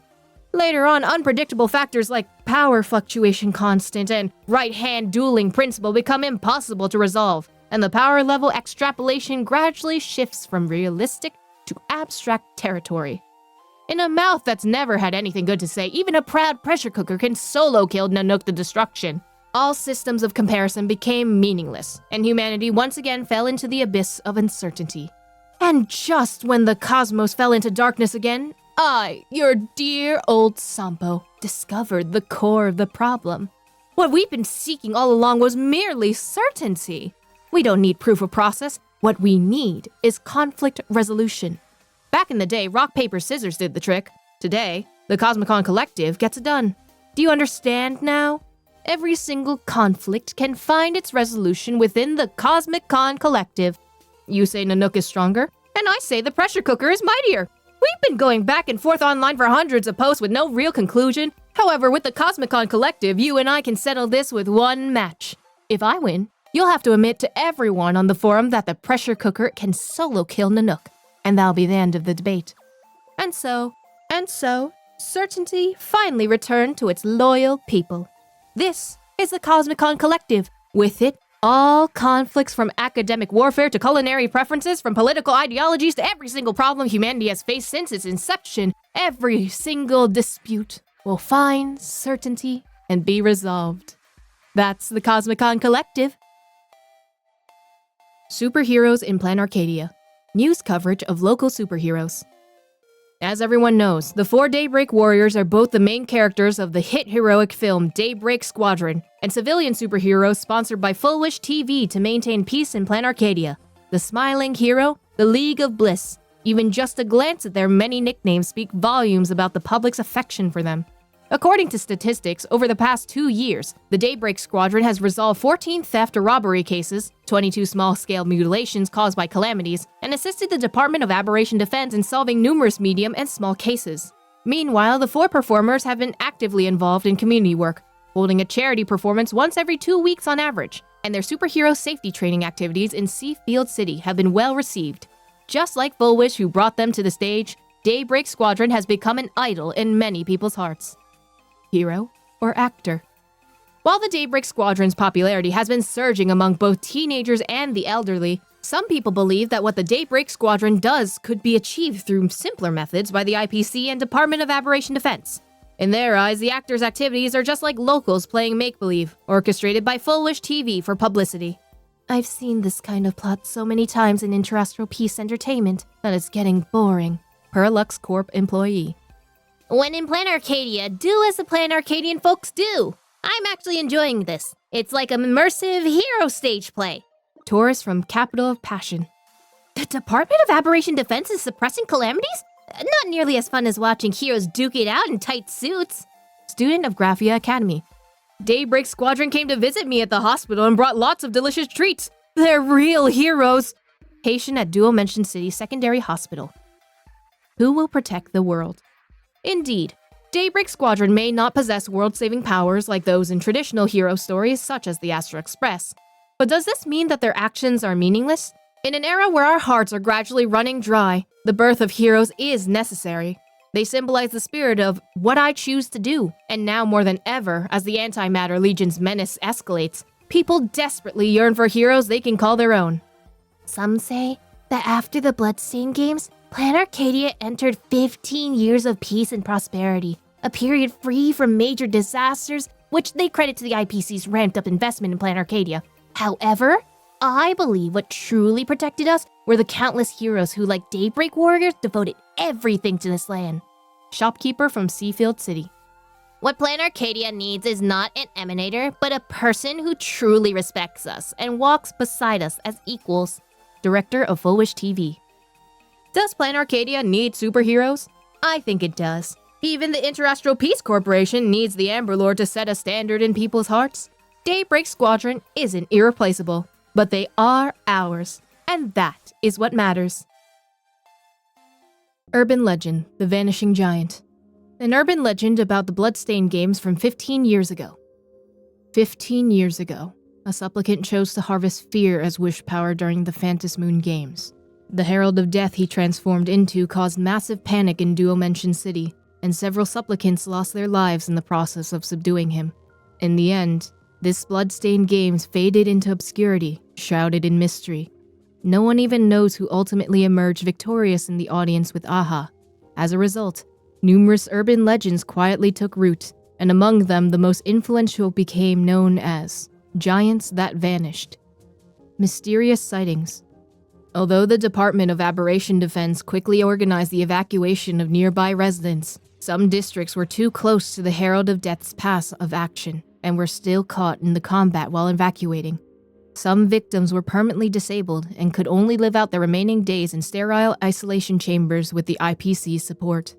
According to survivor accounts, just before the IPC's suppression forces arrived, they witnessed an intense beam of light appear in the sky, followed by a tremendous uproar, almost a howl or mechanical rumbling coming from its direction, accompanied by spatial distortions. Then, a giant arm descended from above, crashing down heavily towards where the Herald of Death was located. After intense ground tremors, a massive wish power surge caused numerous electronic devices in the area to shut down, and the giant vanished without a trace. Countless questions. What was that arm exactly? Was it what defeated the Herald of Death? This phenomena has never been officially explained, leaving netizens puzzled for 15 years. First off, do giants really exist? Even though the Department of Aberration Defense conducted extensive memetic cleansing of all information relating to the Phantasmoon Games, could they really have erased every single photo? To this day, not a shred of visual evidence exists to prove that giants are real, rather than some mass hallucination or case of distorted message relay. Second, even if giants truly exist, what caused their appearance and disappearance? Some netizens believe that giants might be a superweapon hidden by the IPC in Planarcadia, as the technological prowess of the Interastral Peace Corporation would indeed match the destructive power described by the eyewitness. Some suggest that the gigantic arm was an Imagenaic manifestation of Aha, where they created this avatar to punish the Herald of Death for violating the rules of the Phantasmoon games. However, other netizens argue against this, pointing out that the Herald of Death's actions didn't exceed the limitations of the Phantasmoon games, and Aha wouldn't actively interfere with the games. Far-reaching impact. Whether it was a rumor or a true event, the story of a giant appearing in Planarcadia and saving it had an enormous spiritual impact on the people of Planarcadia, involving endless creative inspiration for comic artists, TV screenwriters, and novelists. Some scholars believe that this spiritual shock influenced Planarcadia's Imagenistic tendencies, giving birth to an Imagenae called Megatron that symbolized giants. However, conspiracy theorists argue that the IPC deliberately created this rumor, making the conservative people of Planarcadia accept a completely new image, and by manufacturing mass-produced Imagenae for them, laid the foundation for further exploiting the value of Planarcadia. Person of the Year in Elation, Fulwish. A profile article published in a magazine. She is the uncrowned media queen of Planarcadia, a philanthropic tycoon spreading the teachings of Aha and most notably an orphan of the blood-stained games. She is a flower of elation that bloomed on this land, leading countless people towards happiness. Today, let us delve into the elated life of Miss Fulwish, the director of Fulwish TV and president of Research Society of Happy Smiles. Please be happy. Like most children on this planet blessed by the laughter, Fulwish had a happy and fulfilling childhood until 15 years ago, when the Herald of Death brutally murdered 22 students at Graphia Academy. While Fulwish survived by sheer luck, what awaited her was the news of her parents' tragic ends. Like many other orphans of bloodstained games, she might have fallen into self-destruction due to severe psychological trauma. However, a mutual aid society formed by the victim's relatives took her in and introduced her to a life-changing show called Please Be Happy. The variety show planned by Seafield TV station was on the verge of cancellation due to a fabricated scandal, but Fulwish's upsurge changed everything. In front of the camera, she was spirited and confident, having overcome the shadows of her past and striding towards a happy life. Countless people still immersed in the terror and grief of blood-stained games were inspired by her presence, and the Terrestrial Peace Corporation also rode the wave, promoting her as a role model for the orphans of blood-stained games. And that is how the superstar Fulwish came to be. People's happiness. Despite her fame and success, Fulwish wasn't lost in her own glory. Beyond the victims of the Herald of Death incident, countless others still lived in unhappiness. While the Terrestrial Peace Corporation brought new joy to Planarcadia, it also brought new suffering. The fast-paced modern life allows people to obtain happiness more quickly, yet it gradually drains our mind and soul.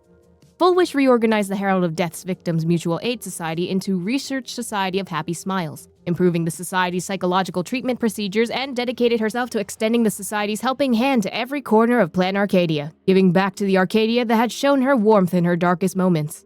She acquired the bankrupt Seafield TV station and, rebranding under the name of Fulwish TV, produced classic shows such as Good Morning Planarcadia, Video Game Hour, and the Phantasmoon Late Night Show. The currently popular Daybreak Squadron has once again sparked a superhero craze among teenagers. Starting as someone who found happiness, she has now become someone who brings happiness to others. Fulwish's wish to create an Arcadia where all worries vanish and everyone will only need to laugh seems like an impossible pipe dream.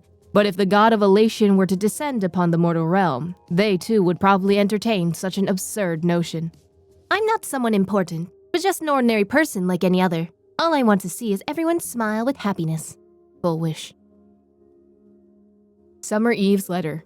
A love letter left for someone. To Cyprith, Class 3 senior year.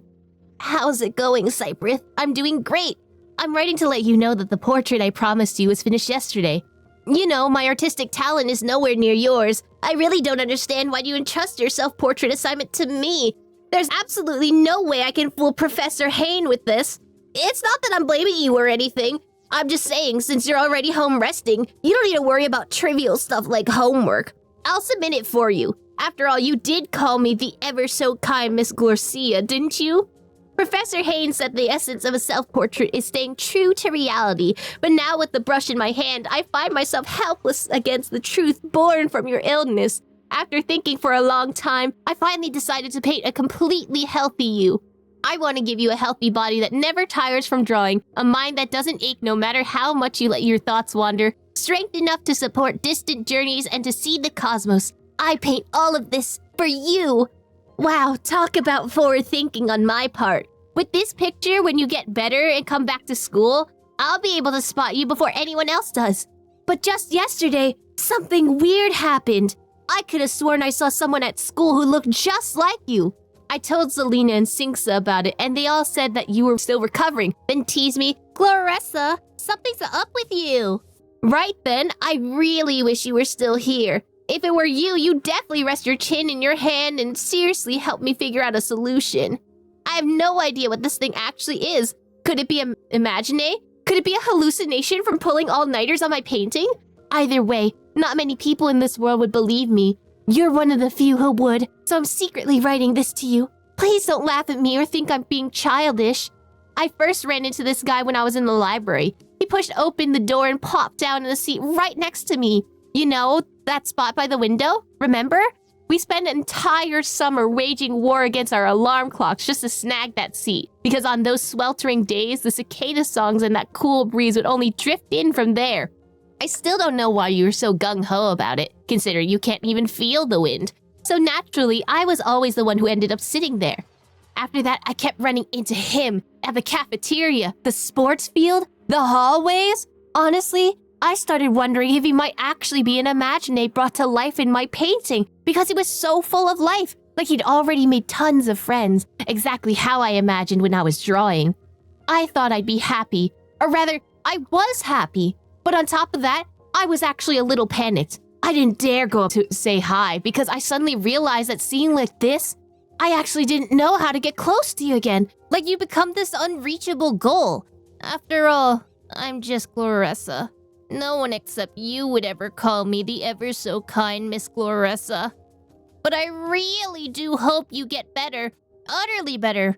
Hope you cast off this frail body of yours because you're meant to be a painting prodigy who deserves everyone's attention. Last time I saw him was yesterday evening on that ginkgo tree-lined path where we used to take walks together.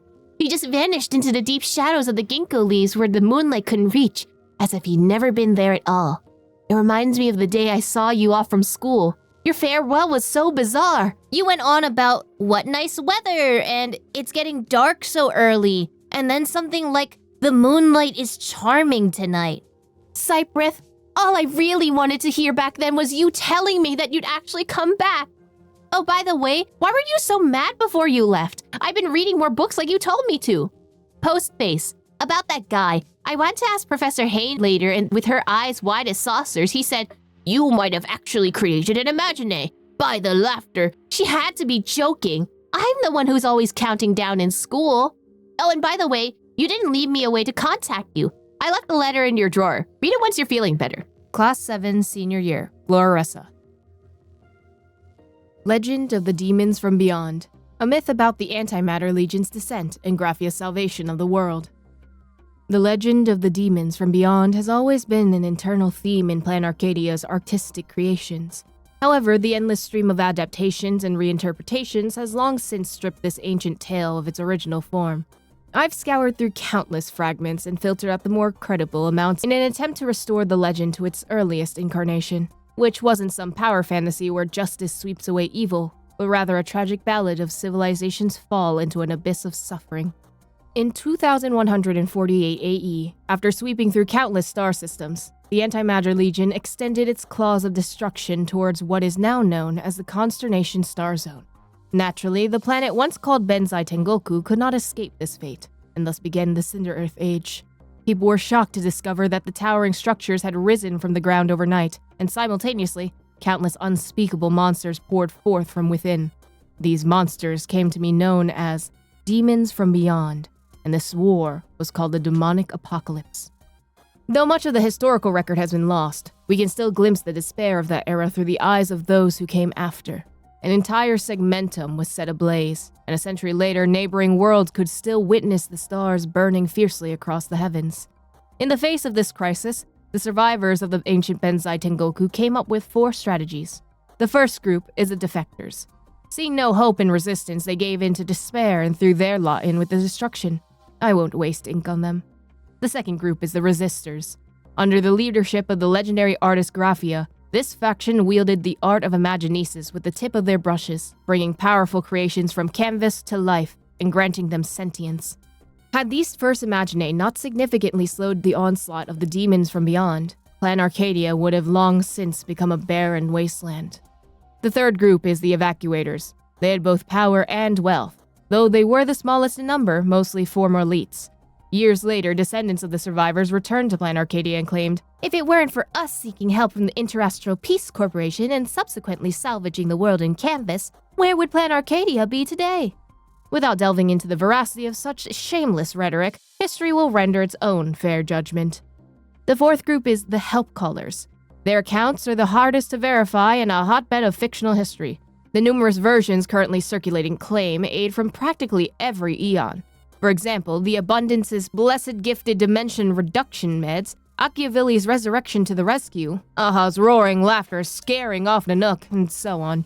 There's even a bizarre spin-off claiming preservation hammered Planarcadia straight into a cartoon, which really shows just how warped these legends have become. I'm making a serious appeal here. Dramatization doesn't mean fabrication, and adaptation doesn't mean distortion. I hope creators will stick to the basic logic in their future work. Yet the fate of the ancient Benzai Tengoku took a fifth, unforeseen path, into the canvas. At the final hour of the war against the demons from beyond, using the ancient Phantasmoon games, Graphia miraculously concealed the entire ancient Benzai Tengoku, along with its living beings from the real world, by painting them into the dual-mention world in canvas. The enemy won the war, yet lost the chance to eradicate their civilization. The ancient Benzai Tengoku forfeited reality, yet secured the survival of its civilization. The legendary Cinder Earth Age came to an abrupt end, and the ancient Benzai Tengoku entered a new chapter of recorded history, the Canvas Age. Though the legend of the demons from beyond ends here, the resonance of this history still ripples across the seas, reflecting Phantasmoon to this day. Beneath that seemingly tranquil azure surface, many unknown truths remain hidden, waiting for those who seek the truth to explore them. Academy Supernatural Stories, Special Edition. A spooky campus story penned by some anonymous student. Dear student, if you're lucky enough to have found this note I've hidden here, then congratulations. You're about to uncover the darkest secret in all of Graphia Academy. In a classroom 15 years ago, one afternoon, a senior girl came to study in the library as usual. Just then, she saw a ghost passing through her. The girl was furious. This is a public space. Even ghosts shouldn't wander around the library. It's affecting people's reading. So the girl followed, wanting to scold this ghost. She walked and walked until she finally came to a narrow place. Was there even such a spot in the library? Just as she was about to turn and leave, she accidentally bumped into something. When she opened her eyes, she found herself in a classroom at dusk. She looked around in confusion at the students bustling about, seemingly preparing for some kind of event. Curious, she approached the girl and asked her what was going on, but the answer she got was completely off the mark. It wasn't until that moment that she noticed the date written on the classroom blackboard. Arcadian calendar, July 22nd, 1984. That was 15 years ago. The day that incident happened. Terrified, she bolted back the way she came, and before she knew it, she made it back to her original school. But that classroom from 15 years ago vanished without a trace. Did the incident from 15 years ago trigger some kind of spatial aberration at the school? But the girl in this story wasn't harmed, and even if the residual wish power was strong enough back then, it should have dissipated over 15 years. The truth behind all this might require further investigation. Non-random treasure map. Treasures recorded by the masked fools, buried across the universe. Note, authenticity not guaranteed. Disclaimer, the information contained within this treasure map is crowdsourced, randomized, and updated intermittently by the fools.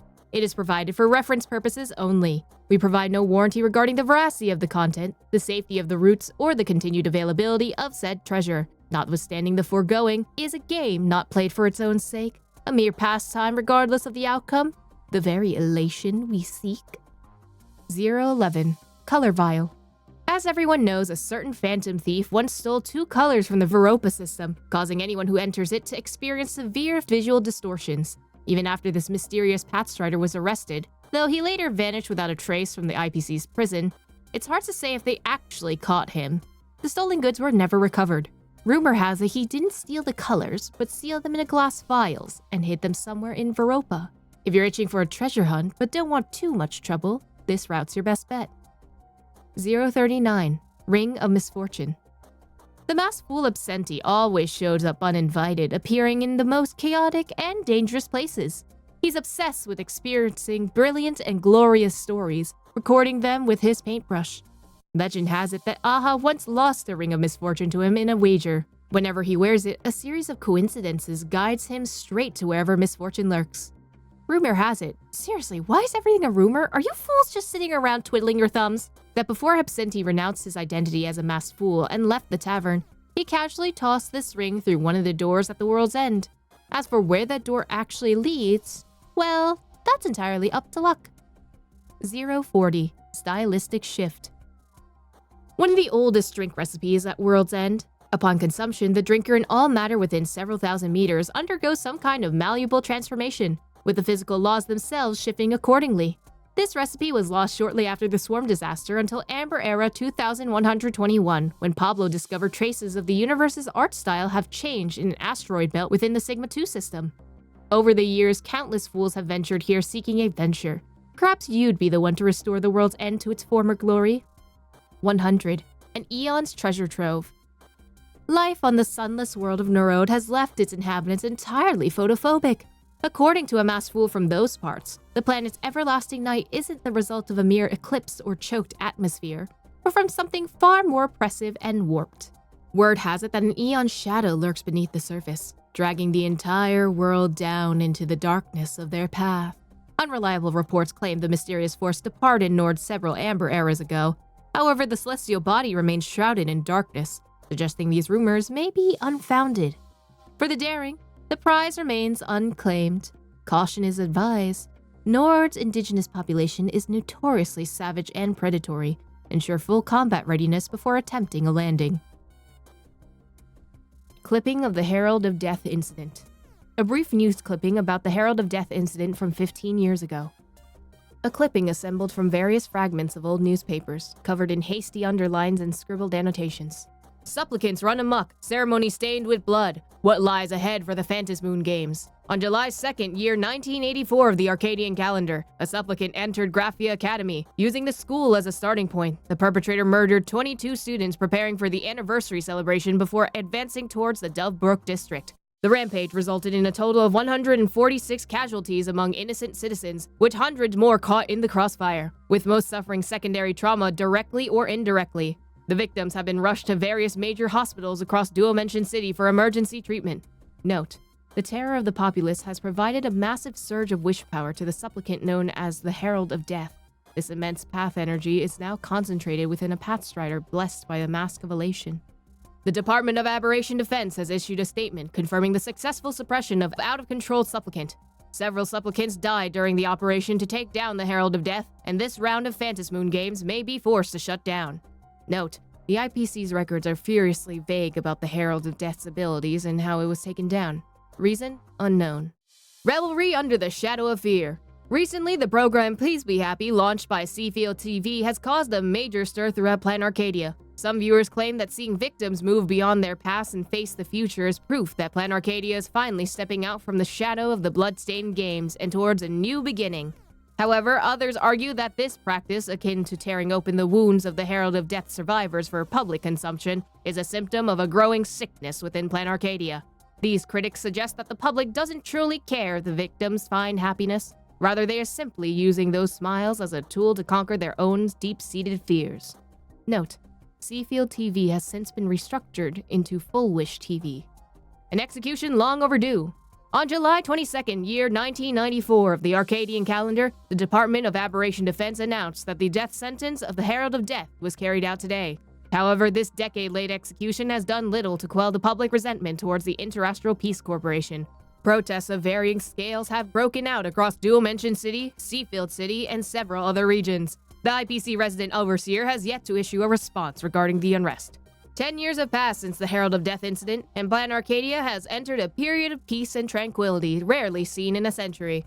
Even so, the terror and unease brought by the Herald of Death still linger like a dark, oppressive shadow over people's hearts.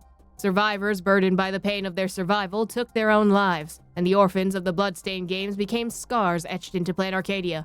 People are terrified of a supplicant who can claim their lives in an instant, but they also fear the Interastral Peace Corporation that views everything as mere numbers and assets. Note: the ambiguity of which the IPC managed the aftermath of the Herald death incident may be evidence of a deeper entanglement to the incident than previously disclosed. Painting class notes, torn page. Class notes from an ordinary painting class with faint traces of doodles visible. Lesson review. Imagenaes are formed from the substrate of wish power. In natural manifestations, a wish power nebula will fragment into random single-digit to hundreds of entities, each possessing distinct baseline energy levels. Conversely, when channeled by an artist, even a massive surge of wish power is distilled into a sole entity. The outward form is dictated by the artwork's design and the state of mind of the artist at the moment of creation. Minor anomalies have been documented. Today's topic: steps of Imagenesis will be tested! 1. Funneling. Only need to exceed minimum threshold. The specific volume of wish power funneled will not impact the final scale of the Imagenesis. Safety precaution. A student once knocked over a rack of paint. He had to work as a streamer for quite a while to earn enough wish power to pay for the damages. 2. Invoking. Conceptualization of the desired Imagenae. Which wish or emotion shall be founded upon? What is the scale of this wish? How much emotional weight is being invested? Does a pre-existing base perception exist? This determines whether the Imagenae can absorb wish power from external sources. The more stable the design in this phase, the longer the resulting Imagenae can maintain its physical form. Experiment. Using a massive amount of wish power to draw an abstract stick figure while keeping my mind completely blank. Result. It gave birth to a very stout Wispae, which proceeded to hop right out of the classroom. 3. Shaping. The primary painting process. This stage determines the temperament of the Imagenae and their initial impression of others. The primary influencing factor is technique. Classical techniques. Methods such as oil painting or Xianshou ink wash styles. Imagenae created this way are more human-like and can even achieve self-perpetuation, though they tend to be more stubborn. Orc light paw. Noted. Gotta go tease my orc buddy right now and tell him he's an old fart. Modern techniques. Abstract art, conceptual art, etc. These are better suited for creating Imagenae with high practicality and utility. They typically cannot maintain their physical forms for very long. The self-turning screwdriver, this very classroom. No wonder the guy next to me got caught playing games. Turns out the ceiling has eyes. Don't look at me, teacher, I'm taking notes, see? Digital art can spawn Imagenaes too, but only through spirit imbuement. Imbuing can be merged. The act of pouring wish power to bring Imagenae to its final completion. This stage relies primarily on emotional intuition. It's better suited for hands-on practice than theoretical instruction. Some artists prefer to mix wish power directly into their paints or dip their brushes straight into raw wish power while painting, known as spirit painting technique. In such cases, this step can be omitted.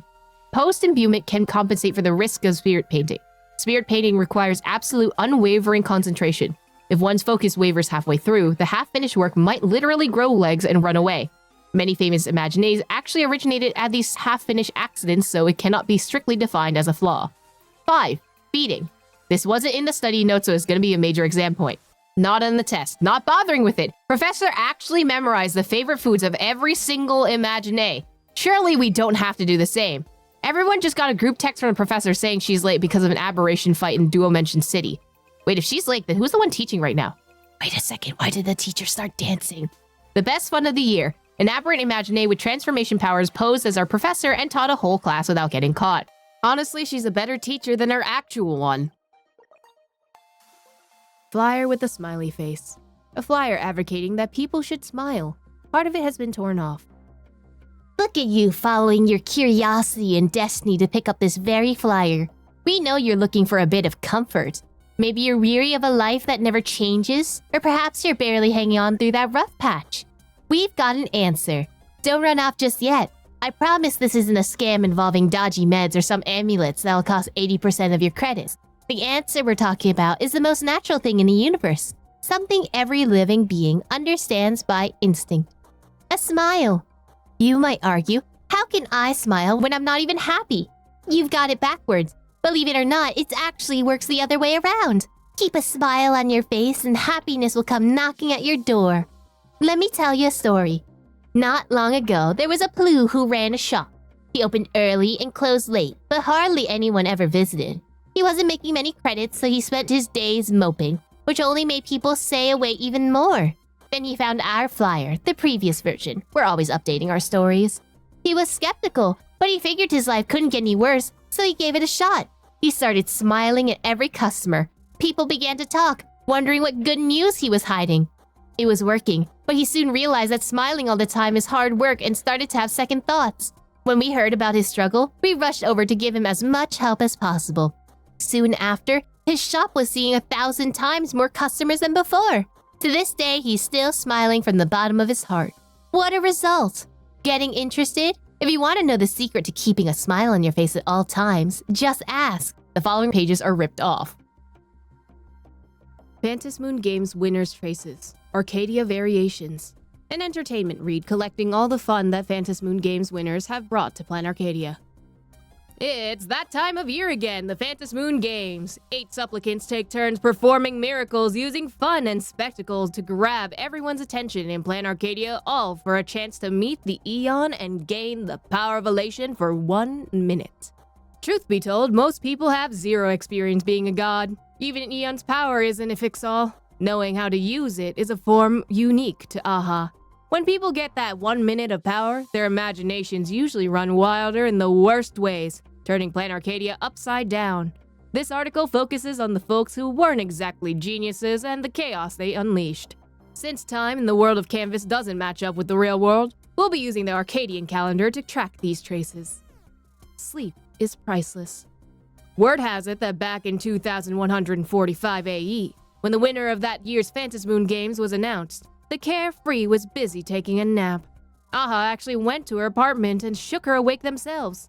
Wakey, wakey, the sun's out. Why are you still sleeping? Liar, it's pitch black out. Ever since then, day and night across the planet have been completely out of sync. As for the winner's house, it stayed stuck in eternal night. During the Canvas Age, the world got even more jumbled during the shift towards Dual-Mention. This directly caused today's Planarcadia to have broad daylight at one end of a street and total darkness at the other. The Jelly Lover. In 2147 AE, jelly fever swept through the ancient civilization of Benzai Tengoku. People were convinced that eating jelly could make you healthier, live longer, and even help you become an emanator of elation. When those Phantasmoon Games wrapped up, a giant jelly planet appeared in Ahatopia's orbit. In just 1 minute, it shrank so fast that Ahatopia's gravity snatched it up, turning it into a jelly island. Scholars think the winner used their 1 minute of elation power to create that planet just for fun. Some say fragments of it are still floating around, waiting for anyone brave enough to take a bite. But honestly, you need the power of an emanator just to finish the whole thing. Whatever. In 1506 of the Arcadian calendar, a winner named Erwin couldn't decide what to do with his power of elation. He just said 2 words. Whatever. During that minute, probability went out the window. 1 second you're walking on bricks, the next they're leaves. Honeys, lilies, furbows, and dancing towels just started appearing in the dark. Telephone poles grew legs and ran off, and every door became a portal to a random spot in the world in Canvas that kept changing. When the minute wrapped up, the world in Canvas was a total mess. Fortunately, because of how that world works, few really got hurt. Even so, everyone voted to make Erwin do a whole year of community service as a penalty. Add space for rent. In 2156 AE, the winner, Digital Maven, decided to rent out their power of elation. During that 1 minute, this is all that happened in Planarcadia. All 4-leaf clovers turned into 3-leaf ones. All cockroaches now snore while they sleep. Babies are now born with random hair colors. A real estate developer's buildings all floated up into the sky, tripling the land value. However, since there were no stairs, the owners had to find their own way up to the sky. Everyone became flexible enough to touch their toes. Apparently, that wasn't a thing before. Mosquitoes were wiped out, but only a specific subspecies in Ahatopia. Guess the winner should have brushed up on their biology. A random populi person got exiled to another planet. The chopstick killer was resurrected, said one last thing, and then went right back to being dead. Apparently, he had more items on his list, but 1 minute just wasn't long enough to get through it all. A strange rumor. They say one winner actually tried to kill the Eon of Elation. Aha just laughed and said, "The Eon of Elation? But that's you!" And that was the last anyone ever saw of him. The God of Cakes. At the dawn of 2157 AE, every cake in Planarcadia suddenly gained the ability to speak. The ones baked within a single system hour, as anything longer presumably kills them. They would boast about their ingredients and flavors, then flash a sugary grin while begging to be eaten, all while reciting pre-programmed sales pitches. The Department of Aberration Defense spent months on a cake-culling crusade, eventually using cake genetics to ensure no more sponges would start speaking. Interestingly, the winner of that year's Phantasmoon Games flatly denied being the baker behind it. Phantasmoon Games history is littered with such ridiculous tales, far too many to count. But whether you're a supplicant or just an average bystander, we're all chasing the same thing. Elation. Or maybe just a bit of happiness. At least that's the idea. Aha's Fables. A collection of fables featuring wacky stories of Aha from all corners of the universe. A collection of jokes starring Aha. After 2 public votes, the mass fools reached a consensus that the book was a comedic failure and renamed it The Fables instead. A tale from the Marrow Kingdom. Aha wandered the desert for 9 days and nights, hollow with hunger and parched with thirst. Suddenly, they encountered a great serpent. Aha said to the beast, "Oh, great snake, if you give me but a single drop of water, I will grant you anything your heart desires." The serpent bit through its own scales, offering its blood to quench Aha's thirst. Though their belly was full, Aha found the serpent so delicious that they lunged at the creature to slay it. The snake hissed in fury, "Ungrateful wretch, your hunger is gone, yet you still crave the taste. Since your greed is bottomless, you shall never taste food again." The serpent demanded their promise to be honored and swallow Aha's head in a single gulp. Having no mouth, Aha could never eat again, left only to savor that final aftertaste for all eternity. This is how the saying, "What a shame for Aha," came to be. A tale from Claret Wheel Temple. Thus I have heard, once a young page named Bragi sought an audience with the everlasting glee. He bowed low and asked, "How does one achieve the true state of elation?" The everlasting glee spoke thus. "Finding joy in joy is but worldly elation. Finding joy in suffering is natural elation. But to give rise to elation while dwelling in neither joy nor suffering, that is true elation. Tell me, child, what is it you truly seek?" Bragi replied, "My only wish is to find true elation." The everlasting glee said, "Bless your heart. Every living being is born with joy in its every breath. It is inherent and complete within yourself. Why look for it elsewhere?" Bragi was deeply perplexed. He asked again, "If that is so, how does one keep their heart in a state of true elation?" The everlasting glee raised a golden chalice, drained the divine nectar with a thunderous glare, shouted, "Ha! Just laugh." In those words, Bragi's heart was set free. He burst into a magnificent, ringing laugh that shook the very air. The everlasting glee joined in with their own booming laughter and said, "There! You've made it!" Their laughter pierced the heavens and echoed through the stars, ringing out for 100 days without ceasing. Everyone who heard it, from the wizened elders to the smallest babes, found themselves smiling, their hearts brimming with pure joy. A tale from Holstenstein. Long ago, the universe was a total bore. The Aeons were all stuffy and serious, and the Leviathans were just mindless brutes who couldn't enjoy a decent meal. So Aha found the brightest star in the sky and whispered a joke in its ear. The star laughed so hard it went twinkling across the night sky, and when the other stars heard it, they couldn't help but join in. Ever since then, the universe has been ringing with laughter. A tale from New Londinium. Aha was disguised as a beggar, napping on the roadside when a guard gave them a sharp jab with his rifle butt. "By the laughter above, the president is passing through. Don't you dare ruin the joyful mood." Aha just rolled over, yawned, and detonated the entire planet. "By the laughter right here, Aha is passing through. Don't you dare ruin the joyful mood." A tale from the Glass Belt. Aha walks billions of planets wearing billions of faces. For thousands of amber eras, no one ever caught their shadow until a morning actor stepped right in front of them. "How did you find me?" Aha asked. "Your followers seek you where your laughter is loudest, but I did the opposite. In the laughter that inevitably erupts after a child's cry, you have nowhere to hide," the actor replied. "So, what's your play? Are you here to recite some ancient tragedy and try to make me weep like your people?" Aha asked. "I want nothing," said the actor with a smile. "For in the cry of a child, I have already glimpsed the tears of the master of elation." Bragi's resignation letter. A resignation letter left behind by Bragi, the renowned masked fool, after stepping down from her position as bartender. A letter to the fools discovered inside a drift bottle after Bragi vanished. sealed with ornate wax and carrying a faint, elegant scent of perfume. To the many fools of the tavern, I, Bragi, hereby officially resign from the position of bartender, effective immediately. Many have long coveted the bartender's seat. After all, besides Aha themselves, who could resist the temptation of the ancient jokes brewing in the cellar? It's like asking a monkey to guard a peach orchard, and who wouldn't want to lurk behind the bar, watching their colleagues make fools of themselves, just as the ancient people of Bequea once watched those tiny, demented bottle folks sneering in the theater? Be it a game of Cosmosity, a joke-off, or a good old-fashioned brawl on the tabletops, the world's end bartender position, that which links 1,000 worlds, is now yours to fight over. I see no need to share my motives with the likes of you.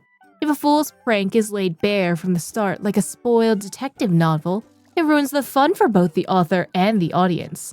If you must have an answer, just assume I've been on my feet too long and decided to find a quiet, out-of-the-way corner to retire. I still find myself thinking of the fools who never returned, like Miss Doris, who always ordered old memories, a brewing of mooring actors' tears, ancient legends, and a twist of bitter smiles. They say she sold off 51% of a planet's strong nuclear force, and now she's got enough bounty hunters on her tail to fill 100 tavern bars. And then there's the shepherd with his shattered mask, an old friend and a pathological liar. He loved that deep purple glow you only get from brewing death and tragic love songs together. Even I struggled to tell if his tales were pure fabrication or the very truth I had my suspicion of. I doubt the youngsters even remember my old friend Absenti, one the most joyful fool of us all. Legend has it he even managed to prank an Eon. Some say he stopped laughing after hearing all 30 trillion jokes in the universe. But the truth is, the tavern crowd just wasn't funny enough for him anymore. Before he went off the grid, he gave me a solemn farewell, claiming he was going to the real edge of the world for a brand new adventure. He shared a joke with me that day. Now, I'm passing it along to all of you listening, reading, or watching. Just look at this tavern. The universe is dying outside, yet everyone stays safe and sound by hiding in here. Elation should have been something magnificent, but these fools refuse to pay for the cost that comes with the joke. Behind their laughter, all I see is the decay and rot of a second prosperity. Don't you think these people, the ones who don't even know what they're laughing at, are a much bigger joke than anything in the outside world? Former bartender, Bragi. Graphia Academy Code of Conduct. Academy rulebook packed with bizarre bans. A tedious list of regulations, though it seems every strictly prohibited item exists for a good reason. Graphia Academy Code of Conduct. Graphia Academy is the finest institution for arts in all of Planarcadia. We are dedicated to providing every student with a world-class education. For the sake of your future, please observe the following rules and regulation with the utmost care. Disobedient students won't survive long at Graphia Academy. Chapter 1. Student Rights and Obligations. The Academy promises to safeguard all basic student rights. 2. We maintain a message for the Dean mailbox. Should any student feel their rights have been compromised, they may submit their feedback here. 4. Students must respect their instructors, maintain solidarity with their peers, and uphold the school's reputation through honesty and hard work. 5. The school maintains a zero-tolerance policy for misconduct. Any student found engaging in illegal activities will be dealt with severely. 6. All members of the Academy are expected to coexist in harmony, respecting the customs of all groups to foster a peaceful campus environment. Chapter 2. Academic Faculty Management. Academic Buildings and General Classrooms. 1. Academic buildings are open from 6 to 11 p.m. Please consult your class schedule for specific times. 2. Classrooms are divided into general and activity rooms. Please ensure that you're in the correct room for your session. 3. Our hallways have a tendency to lead to unexpected locations. Remain calm and refrain from running or trying to ram into others. 4. Should you find a classroom has shifted locations, familiarize yourself with this new rule of movement to avoid tardiness. 5. Please wait your turn for the restrooms. If you knock and a female voice responds, "I'm here," do not open the door. Report the incident to a staff member immediately. 6. Some buildings are currently under renovation. Avoid areas with piled debris or unfamiliar empty halls and never attempt to force open a locked door. Activity classrooms. Note: currently our activity classroom consists of painting studios and the gymnasium. 1. Painting studios are strictly off-limits outside the scheduled Imagenae class. 2. Do not linger on the 13th step outside the painting studio. The school assumes no responsibility for any consequences resulting from this action. 3. In partnership with the Department of Aberration Defense, All works created during Imagenesis will be neutralized after class. Do not dwell on these fantasies. The unauthorized creation of Imagenae is strictly prohibited. 4. The gymnasium is open, but do not wander into the senior level aberration prevention classes. We wish to avoid any unnecessary accidents. 5. Follow all instructor guidance and wear your protective gear properly during aberration prevention. In the event of an injury, notify the infirmary at once. Miss Antonie will provide all necessary aid. 6. A loose gymnasium door is a known issue being addressed by maintenance. If you hear strange noises coming from it, do not kick the door and leave the area immediately. Chapter 3. Other Campus Infrastructure. Atrium and Entrance Hall. A number of creations left by our alumni are on display here for educational purposes. Please treat them with respect. 2. Do not attempt to converse with the Imagenae in the atrium, and never agree to any promise that would lead you to the world in canvas. 3. Open flames are strictly prohibited within the atrium. The school will pursue legal action for any damage to or theft of the artwork. 4. Please use the foyer storage locker responsibly. Should a locker door refuse to open, contact a staff member. They will assist in relocating any Imagenae that may have taken up residence inside. 5. Please maintain proper conduct while shopping at the general store. The Academy reserves the right to review all student and faculty purchase records. 6. No graffiti allowed on campus! Library. 1. It is normal for TV cabinets in a library to shake. Please do not panic and look for an administrator for help. 2. You may borrow and read the books in the library freely. If there is a book that requires experimentation or payment, please handle them with caution. 3.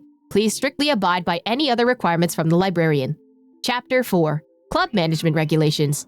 To ensure a well-rounded development for all students, our school is willing to provide appropriate support for the establishment of various interest clubs. However, all clubs must strictly follow the requirements below. Any club found in violation will face disbandment. 1. To establish a club, at least 5 members are required, and an application must be submitted to the school for approval. 2. The student council is charged with the investigative responsibility of regulating club conduct. It shall be presided over by 2 co-presidents, 1 human and 1 Imagenae. 3. Club activities must be civilized and abide by the student's code of conduct. Spreading false rumors on campus is strictly prohibited. 4. If malicious acts are committed in the name of a club, the school will hand the culprits over to the security officers for investigation after they've been stopped and apprehended.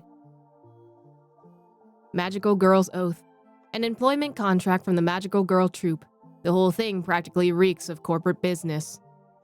Employer Party A Magical Girl Troupe MGT, familiar blank name. Pledger Party B blank. In accordance with the relevant regulations of Planarcadia, parties A and B, on the basis of equally and voluntary consent, have reached the following agreement regarding employment of magical girls. Clause 1. Basic details. During the duration of the oath, the pledger must complete magical girl activities for a total of blank system hours. As compensation of the oath, the pledger shall receive the following remuneration. Basic salary of blank credits. Reasonable reimbursement incurred from the activities. Rewards based on performance. Clause 2. Responsibilities of the pledger. During the duration of oath, the pledger must conduct activities according to the troupe's guidance and abide by the following regulations. The pledger must respond to emergency mobilization requests irregularly. To avoid the loss of public property when launching basic attack magic, the average power of the impact must be controlled within 500,000 Aidens. Before the oath ends, the pledger must avoid any unnecessary emotional development to reduce the possible effects of moral darkening. The pledger is usually not required to transform and conceal their real identity unless explicitly stated. Clause 3. Obligations of the employer. During the duration of the oath, the employer must support the pledger's activities within reasonable means, which includes but is not limited to providing the pledger with magic abilities customized to their personalities. For non-combat ability users, additional generated equipment must be provided. Sharing battle details and information with the pledger and providing battle reinforcement. Reimbursing the pledger's medical costs incurred from injuries sustained during their activities. Maximum cost cannot exceed blank credits. Regularly planning idle events required for obtaining wish power and providing the necessary venues, facilities, advertisements, and more.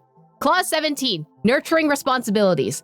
The pledger is obligated to nurture their familiar by providing them with necessary wish power and emotional support required for survival. This clause is not restricted to the duration of the oath and may be extended or shortened based on actual circumstances. Clause 18. Other contract matters. Unless otherwise stated, both parties will abide by the following information in the duration of the oath. Both parties will acquire permission from the Security Bureau to browse the database, but are obligated to maintain confidentiality. Both parties will not commit any acts that will harm the reputation of the individuals or the troupe. Both parties can start live streams and promotional events. The wish power obtained from the events will be distributed based on negotiation between the 2 parties. Please copy the following oath. Required to be handwritten. If you do not have hands, you may substitute this with a video. From this day forth, I shall inherit the mantle of the magical girl and swear this oath. Under the guidance of the troop, I shall maintain peace within the region and take a stand against the forces of evil. In my leisure time, I will participate in the troop's idol performances to provide wish power for my familiar. In the face of sorrow and pain, I will no longer waver or hesitate. This oath will take effect after both parties have signed and/or stamped it. There are 3 copies of this oath and its attachments, of which 2 will be provided to Party A and 1 will be given to Party B. Any disputes over this oath must be resolved with a negotiation between the 2 parties and cannot apply for arbitration from the Security Bureau. Employer A, Party A, signature stamp, paw print, Magical Girls Troop, MGT, Pledger, Party B, signature stamp. Compulsory History Course in Higher Education, World in Canvas.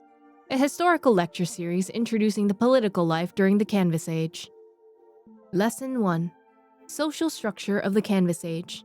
In 2149 AE, when Graphia concealed the ancient Bensai Tengoku within her painting, Planarcadia entered what became known as the Canvas Age, the era of the world in canvas. Though the world in canvas and real world exist in different dimensions with differing laws of physics, those living within often struggle to perceive any difference between the two. Yet complete isolation from the outside world inevitably allows nihilism to spread like a plague. Society loses its vitality. Individuals draft through life in a daze, just like a painting that never changes.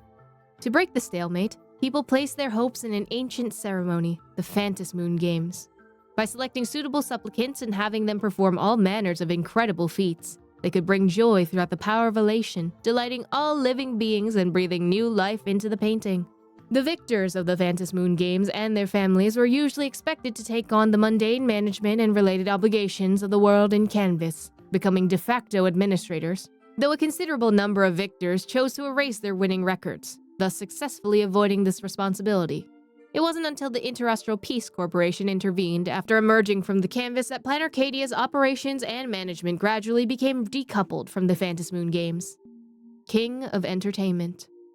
During the Canvas Age, the Phantasmoon Games were held once every 30 to 50 years on average. The winner of each Phantasmoon Games was called the King of Entertainment, who could have a direct audience with the Eon of Elation and temporarily borrow their power for 1 minute.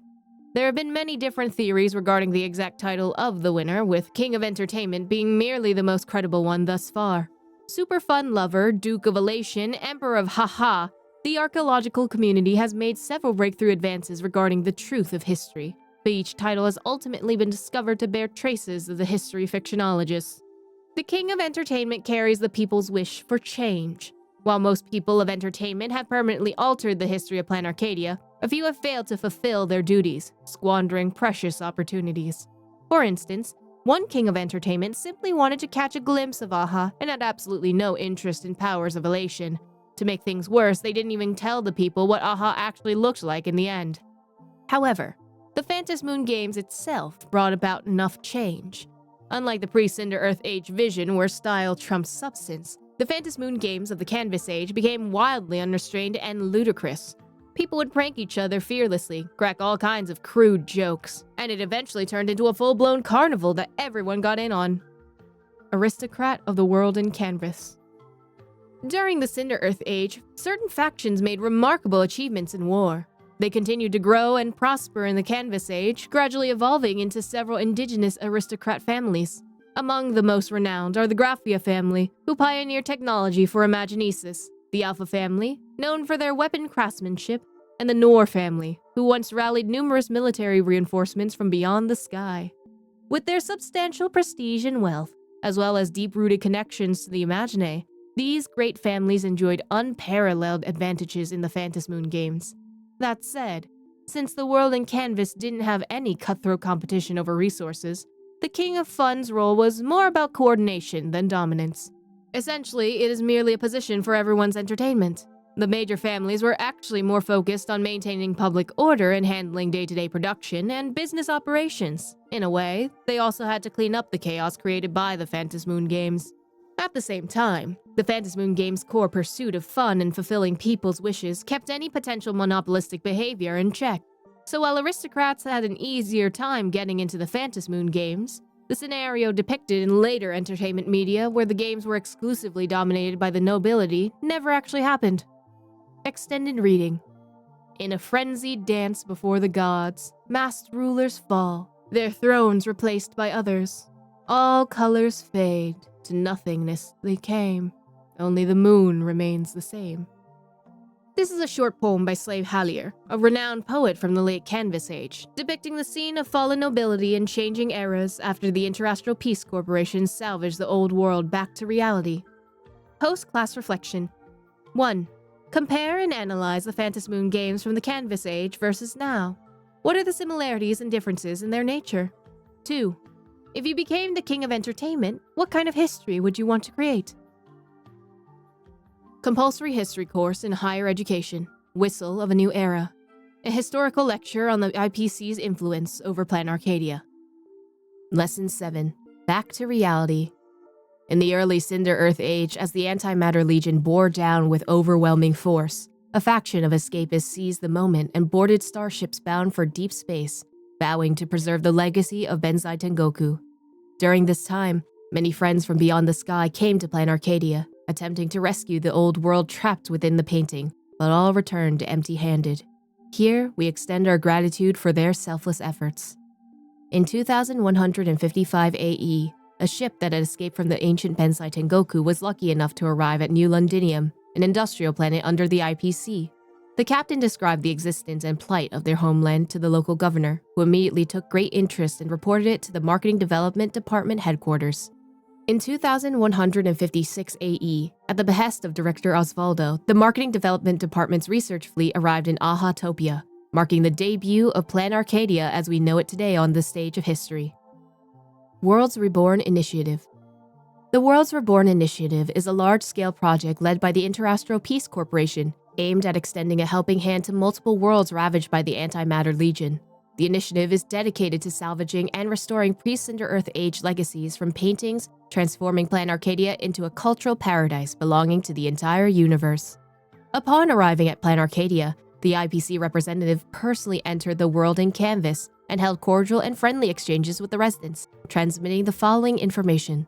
The threat of destruction had passed, and the IPC was willing to provide assistance to lead Planarcadia towards a brand new future. Under the leadership of the Marketing Development Department and through the joint effort of multiple departments and local residents, the inhabitants trapped in the paintings successfully returned to the real world, back under the protection of Aha and the Amber Lord. Aether editing technology from Punk Lord played a crucial role in the salvage and world reconstruction process, and the friendly relationship with the hackers greatly advanced the development of Imagenesis. At the same time, the principles of Imagenesis fed back into Aether editing, promoting the birth of emerging technologies such as Aether Spirits. CEO. Planarcadia is a vital component of the Interastral Peace Corporation's pan-cosmic marketplace under the complete jurisdiction of the IPC. Unlike ancient traditions, the appointment of the CEO, the legal representative of Planarcadia, is not determined by the outcome of the Phantasmoon games, but is instead designated by the IPC, with accountability to all residents and the corresponding management departments. The first CEO was Maxwell Grant from the Marketing Development Department. Based on the Interastral Peace Corporation's long-term strategic planning, the authority to appoint this position as well as the management rights of Planarcadia's industries gradually and peacefully transferred from the Marketing Development Department to the Strategic Investment Department over the following two Amber eras. The CEO is primarily responsible for overseeing Planarcadia's development, executing IPC's directive plans, and using the entertainment industry as a driving force to revive civilization, all with the aim of generating greater economic value for the IPC and advancing the elation of the people and preservation of the universe. During the Phantasmoon games, the CEO must supervise all matters relating to the event to ensure the safety of IPC assets and the public. Should any major mishaps occur, the CEO may face accusations and be held accountable during their term. Life and Imagenesis in the New Era. As stated in the Universal Declaration of the Rights of Sentient Beings, all sentient life forms shall enjoy freedom equally. After integrating Planarcadia into the pan-cosmic marketplace, the IPC actively promoted social reforms to grant human rights to the Imagenae. Now, with the enactment of documents such as Faekind Protection Act, the Imagenae have become sentient beings with equal status to humans. Under the influence of programs like Interastral Peace Entertainment, works from other planets are appearing more and more frequently in people's lives. The love for emerging elements such as mechs has formed a unique wish power, giving birth to modern Imagenae like Mechatrons. A better, more tolerant era is unfolding before our very eyes. Extended reading. The Amber Lord is no enemy of Aha. Isn't the Phantasmoon that illuminates this planet with its glorious moments a form of preservation too? Landernach. This is a greeting from Landernach, the capital ship containing the Marketing Development Department's 6th Fleet, to local residents expressing the IPC's friendly attitude towards the Elation faction. Post-class reflection. 1. Compared to ancient Benzai Tengoku, what improvements does the rebuilt Planarcadia have? 2. After entering the modern era, how has Imagenis's technology evolved? Phantasmoon Games Winners Traces, the universe in an instant. An entertainment read collecting the big stunts that Phantasmoon Games winners have pulled off in Planarcadia. Ever since the Phantasmoon Games were created by the laughter, each time the Phantasmoon is full, the glorious season arrives where supplicants beat each other bloody. Cosmic powerhouses seeking the elation either put on spectacular shows for the masses, drowning millions in comedy and fable, or throw all dignity out the window, going at each other tooth and nail while the crowd roars with laughter from the stands. In short, whether it's the victor or the supplicant who gains the strength of elation, every Phantasmoon Games throughout history has been known to pull off some pretty wild stunts. Today, I especially selected several documented, and some suspected, trace of victors whose exploits wreaked havoc across the universe, for your entertainment. Fluffy. According to the wild tales, the conductor of the Astral Express wasn't always fluffy. Not until a certain victor of the Phantasmoon Games wished for more fluffies to populate the universe. However, in a later interview, the conductor denied this claim. Parable of the Elation. Legend has it that in Amber Era 2144, Adrian Spencer Smith won the Phantasmoon Games through unknown means. Everyone held their breath waiting for the miracle he would create, but a minute later nothing happened in the universe. Rumors claimed he wove the parable using the divine power of the elation, but with his disappearance, this rumor can no longer be verified. The vitality of words. In 2146 AE, a massive textual escape occurred simultaneously across the universe. On more than 10,000 planets, written words gain life and the ability to move, fleeing from information receptacles such as books and screens. The phenomenon ceased after 1 minute, resulting in the loss of massive amounts of technological achievements and historical documents. In the Intelligentsia Guild's database, data related to the Eden of Blessed Insight was lost on a massive scale. It is speculated that the victorious supplicant of this incident was either one of the cremators or riddlers. Morning Segmentum. In 2147 AE, multiple space fissures appeared across several star systems including Lafcadio, Elepson, and Heldorin, continuously emitting cries into the vacuum. Any living beings within 1 light-year of their vicinity could uncontrollably weep until they were outside the range. The timing of this incident coincided with the end of the Phantasmoon Games, though Intelligentsia Guild has not confirmed any correlation between the two. On the inevitable route passing through Epsilon's morning segmentum, the IPC selected a new site for Interastral Peace Entertainment's headquarters, which would later become known as Astropolis. Reincarnation. In 2157 AE, a Doctor of Chaos won the Phantasmoon Games and attempted to create a universe within an afterlife to dilute the sense of emptiness that death brings to life. In Lafcadio and several surrounding star systems, phantoms of death from the past crowded every planet. This phenomenon lasted for several system hours, causing severe disruption. It is said that the figure of a certain Astral Express navigator briefly appeared on Adlivan. An anecdote. Rumor has it that a high-ranking executive at the Interastral Peace Corporation once participated in the Phantasmoon Games in their youth and emerged victorious. However, like countless other realities rewritten by the power of elation, Planarcadia's historical records contain no trace of this event. Based on a timeline, age, and operational scope, massive evidence points towards Osvaldo from the Marketing Development Department, but he has never responded to these claims. Cosmicon Collective Design Document, 7th edition. The bonus material, which comes with the Cosmicon Collective's pre-constructed deck and is also sold separately in bookstores. Rule Design Secrets Q&A. 1. Why dice gameplay? Wouldn't direct offense versus defense be better?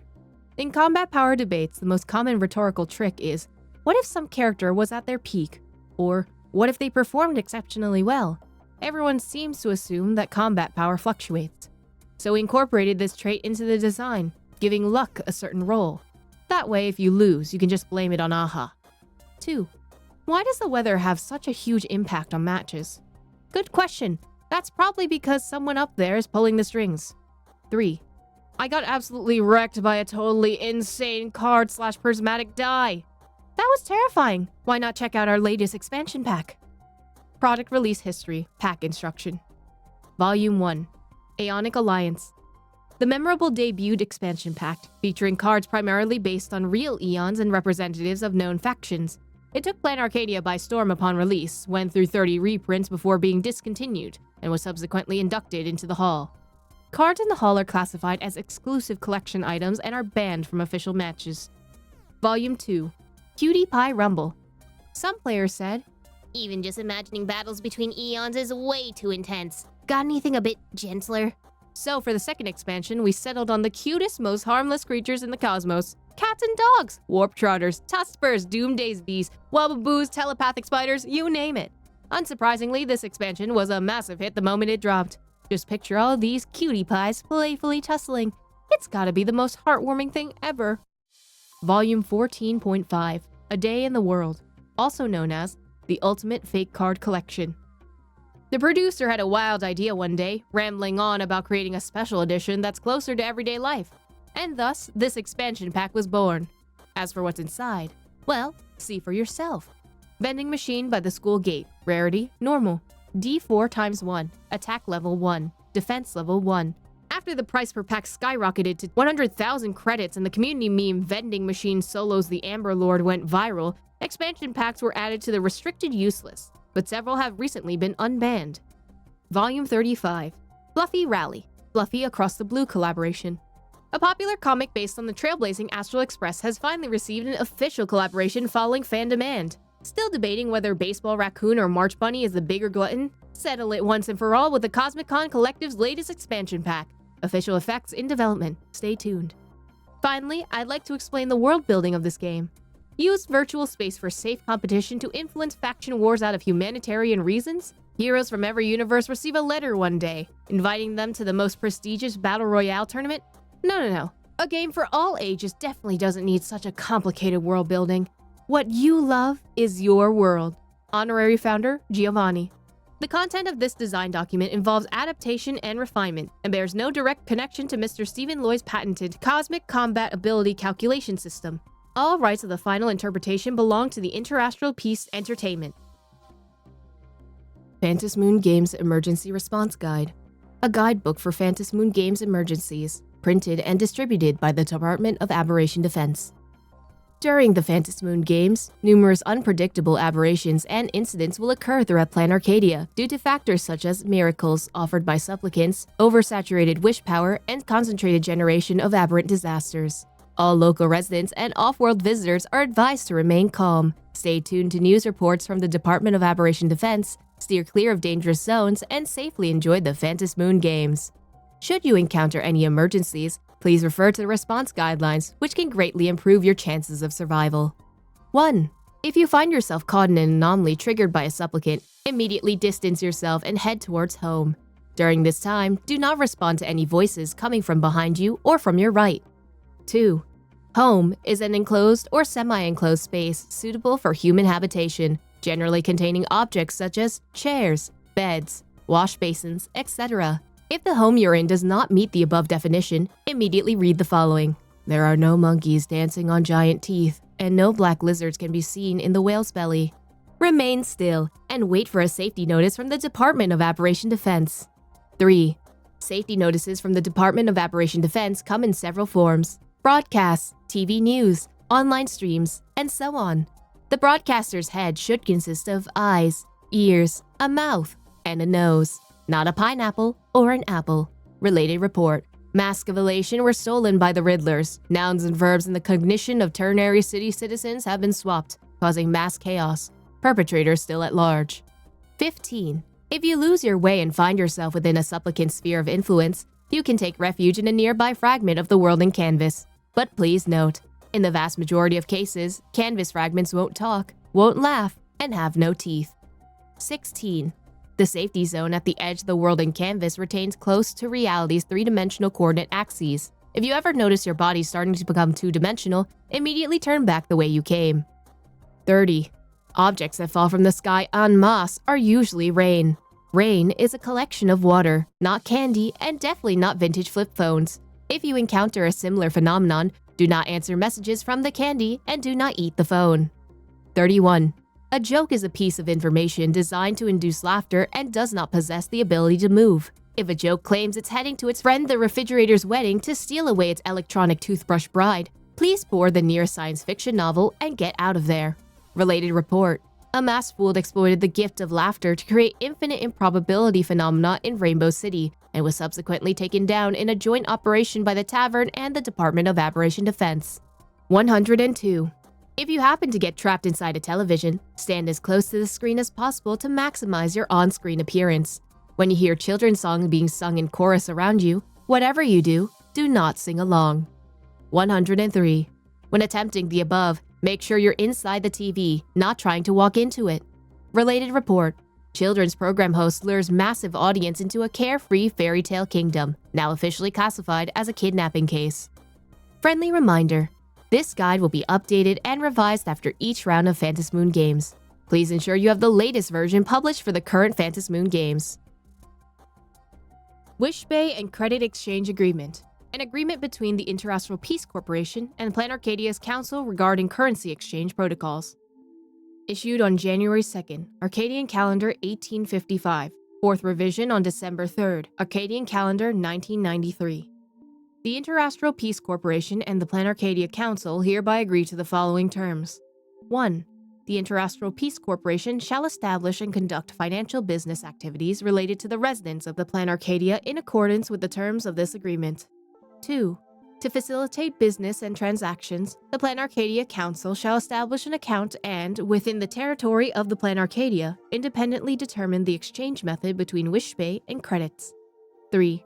The Interastral Peace Corporation emphasizes that when business and transactions are settled in Wispae, the Planarcadia Council holds the authority to interpret related activities. The Planarcadia Council emphasizes that when business and transactions are settled in credits, the IPC holds the final authority to interpret related activities. 5. The Planarcadia Council reaffirms the maintenance of all legal statuses of credits as universal currency within the cosmos. Article 1. Declaration on the Particularity of Wispae. 1. The Interastral Peace Corporation acknowledges that Wispae is the natural cryptocurrency circulating within the territory of Planarcadia. Declaration on the Particularity of Wispae. 2. The Interastral Peace Corporation and the Planarcadia Council jointly confirm that if technology capable of rendering the total supply of Wispae infinite emerges in the future, this exchange agreement shall become void immediately upon the mutual confirmation of this new fact by both parties. Article 2. Obligations regarding exchange arrangements. 1. General obligations of the Interastral Peace Corporation. Given that Wispae possess inherent value as a commodity currency for the residents of Planarcadia, the Interastral Peace Corporation shall have the obligation to maintain a stable exchange rate between credits and Wispae, avoiding manipulation of this exchange relationship for improper gain.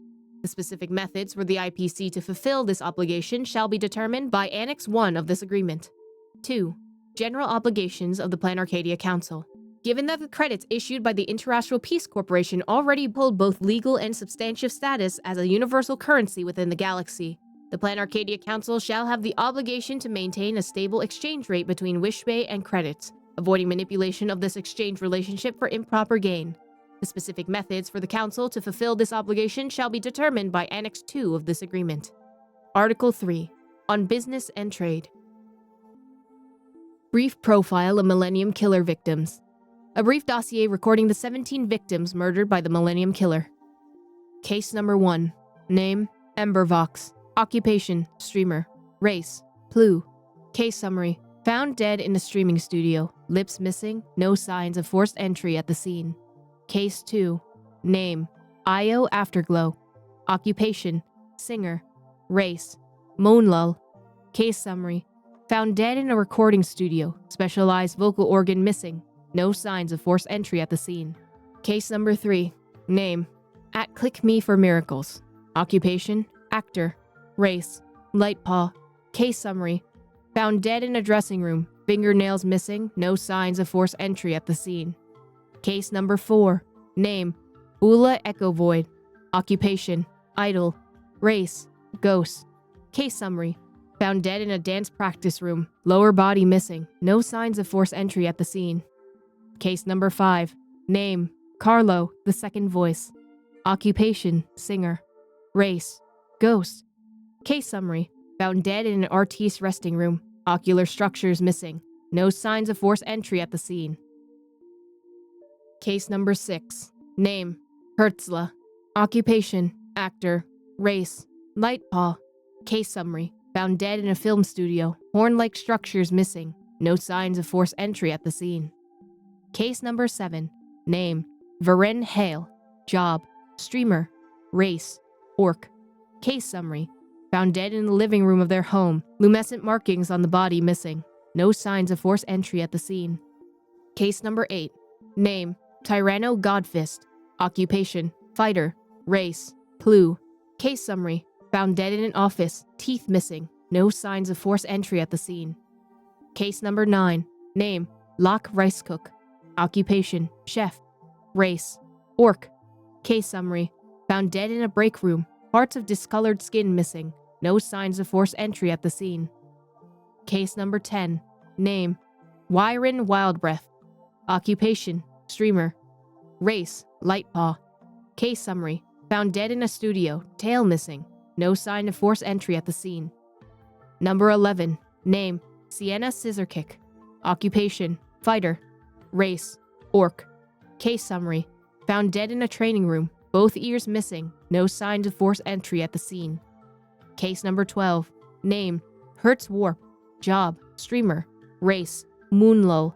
Case summary, found dead in the living room of their house, distinctive arm markings missing, no signs of forced entry at the scene. Case number 13, name, Tobin Ash. Occupation, actor. Race, Mechatron. Case summary, found dead in a lounge, expression module enhancement components missing, no signs of forced entry at the scene. Case number 14, name, Cord Whitecord. Occupation, streamer. Race, light paw. Case summary, found dead in a gym, torso muscles missing, no signs of forced entry at the scene. Case number 15, name, At the One That Glows. Occupation, actor. Race, Mechatron. Case summary, found dead on the balcony of their residence, tactile extensions missing, no signs of forced entry at the scene. Case number 16, Bella Void Voice. Occupation, singer. Race, Mechatron. Case summary, found dead in a music production studio, resonator cord missing, no signs of forced entry at the scene. Case number 17, name, Perrin Locks. Occupation, idol. Race, Moonlull. Case summary, found dead in a lounge, decorative components missing, no signs of forced entry at the scene. Bartoli's Miranda's Notes. Excerpt. The Diary of the Millennium Killer, Bartoli Miranda. It documents her journey through a morbid, distorted state of mind. Sentient beings have a pathological craving to be seen. It is not just the Imagenae who live off of attention. Carbon-based and silicon-based life forms are the same. They scream and shout when they're angry because they want to be seen. They sob quietly when they're sad because they want to be seen. They go on TV, star in movies, sing, debate, and govern. All because they want to be seen. I want to be seen too, but there's this fundamental difference between me and most people. Most people want to be seen, while I should be seen. The world ought to look towards people like me, not the fleeting idiots paraded across television screens. Back in 1986, when I was still a medical intern, I helped develop the Stonar protocol for treating narrative structure fragility in Imagenae. Newspapers hailed it as the greatest medical advancement of Planarcadia's second millennium. If you ask me, it should have been called the Bartoli protocol. Stonar only reaches conclusions with my hints. And let's not forget I was the one fetching coffee for the research team all those years. But I'm not going to make things hard for Stonar. He was, after all, still someone worth noticing. Just slightly below my level, that's all. Not that anyone cares about him. His later years were pretty bleak. Not that he was poor. He was actually quite wealthy. It's just that I've never seen such a shriveled blue. All Imagenae who go unseen end up like that. I refuse to become like him. I will reclaim what's rightfully mine. I'll take back my rightful place at the center of attention from the hands of those fleeting fools. The medical training I originally received and Imagenae cosmetic reconstruction are basically two entirely different disciplines. Fortunately, I am far more intelligent than the average person. I can master both. Imagenae cannot create Imagenae. This is an iron law established when the laughter created this world. As such, the so-called Imagenae cosmetic surgeons are already defying the natural law of the Aeon, establishing their own doctrine of creation. I can't create Imagenae out of thin air. Wish power can't flow from my body and condense into another individual. But I can reforge the forms of other Imagenae, change the shape of a horn, alter lip color, add vivid patterns to skin, extend wings from the ribs. With such minute adjustments, I can bring forth magnificent miracles. Organs altered in this way are often unstable. Like balloons filled with air, their cores are hollow, unsupported by any narrative structure. In time, they'll inevitably wither and collapse. For example, I could extend a horn atop an orc's head, but without structural support, that horn would soon disappear, leaving behind nothing but a bald green forehead. But if that horn were to command the center of attention, wish power would gradually fill it, granting it a stable structure and permanently integrating it into the orc's physiology. It would no longer be a fragile shell. In theory, if I were to cultivate enough Imagenae components in this manner, allowing them to become saturated with wish power, then strip them away and assemble them into a new individual, there would be no question that I would be defying the law that Imagenae cannot create Imagenae, thus creating an entirely new Imagenae. But there is little value in doing so. It is far more worthwhile to transplant them all into myself. If I worked in a cosmetic surgery clinic, I would be forced to follow their schedules and operate on every fool who walked through the door. That would defeat the purpose. First, not every Imagenae can attract sufficient attention after surgery. Without it, the newly imaginated organ cannot be filled with wish power. Secondly, neither these people nor the parts they wish to alter necessarily share my textual lineage. Among Imagenae, only those with identical textual lineage can potentially fuse with one another. Isol's clinic proved to be an ideal workplace. He had no interest in Imagenae cosmetic procedures himself, and he turned a blind eye to my side hustle. This gave me the freedom to seek out my own clients, individuals prominent enough, but not too prominent, and compatible with my textual lineage. This is a long-term endeavor. One sows in spring and reaps in autumn, and now's the time to sow. My first crop has already taken the bait. A streamer named Embervox, a plue who does beauty content, long languishing in obscurity, until I told her she needed more attractive lips. I did not deceive her. She truly did need them. I simply needed them more. Next, I need to plan ahead for the harvesting. I'm thinking, if I make a house call under the guise of a fellow examination, that I would lower their guard. When that time comes, I should... The rest of the text has been heavily redacted by the Department of Aberration Defense. It is presumed unsuitable for public disclosure. One question remains. When my entire body is covered with parts taken from other Imagenae, I will likewise require a vast amount of wish power to fully stabilize these structures and truly make them mine. So, once all harvesting is complete, I will have no choice but to expose myself to the public eye. That may mean arrest or death. It does not matter. I'm not particularly concerned with how long I live. In the modern age, everyone can get their 15 minutes of fame. I only want my 15 minutes.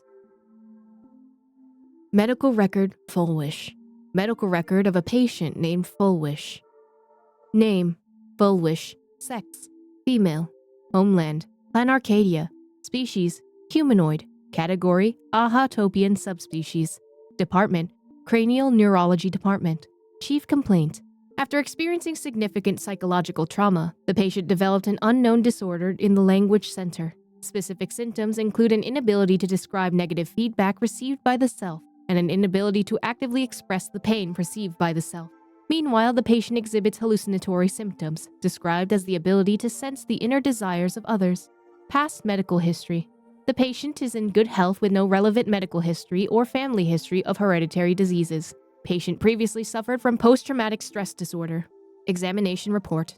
Electroencephalogram, cerebral load structuring imaging, and modeling analysis indicate no foreign bodies or visible damage to the patient's brain. Mild non-pathological tissue growth detected in the synesthesia beacon implant site. The cause remains unknown. Following a localized wish power detection, approved by the Department of Aberration Defense, low-frequency undetectable imagery appeared in the anterior cingulate cortex, but hasn't significantly affected the cranial nerves yet. Its correlation with the patient's condition remains unverified, and the possibility of psychologically induced language disruption can't be ruled out. Testing confirms that the patient can accurately describe the desires of others.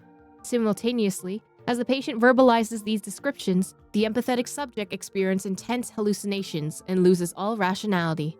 The mechanism behind this remains unclear, though it appears to fall under hypnotic or telepathic phenomena.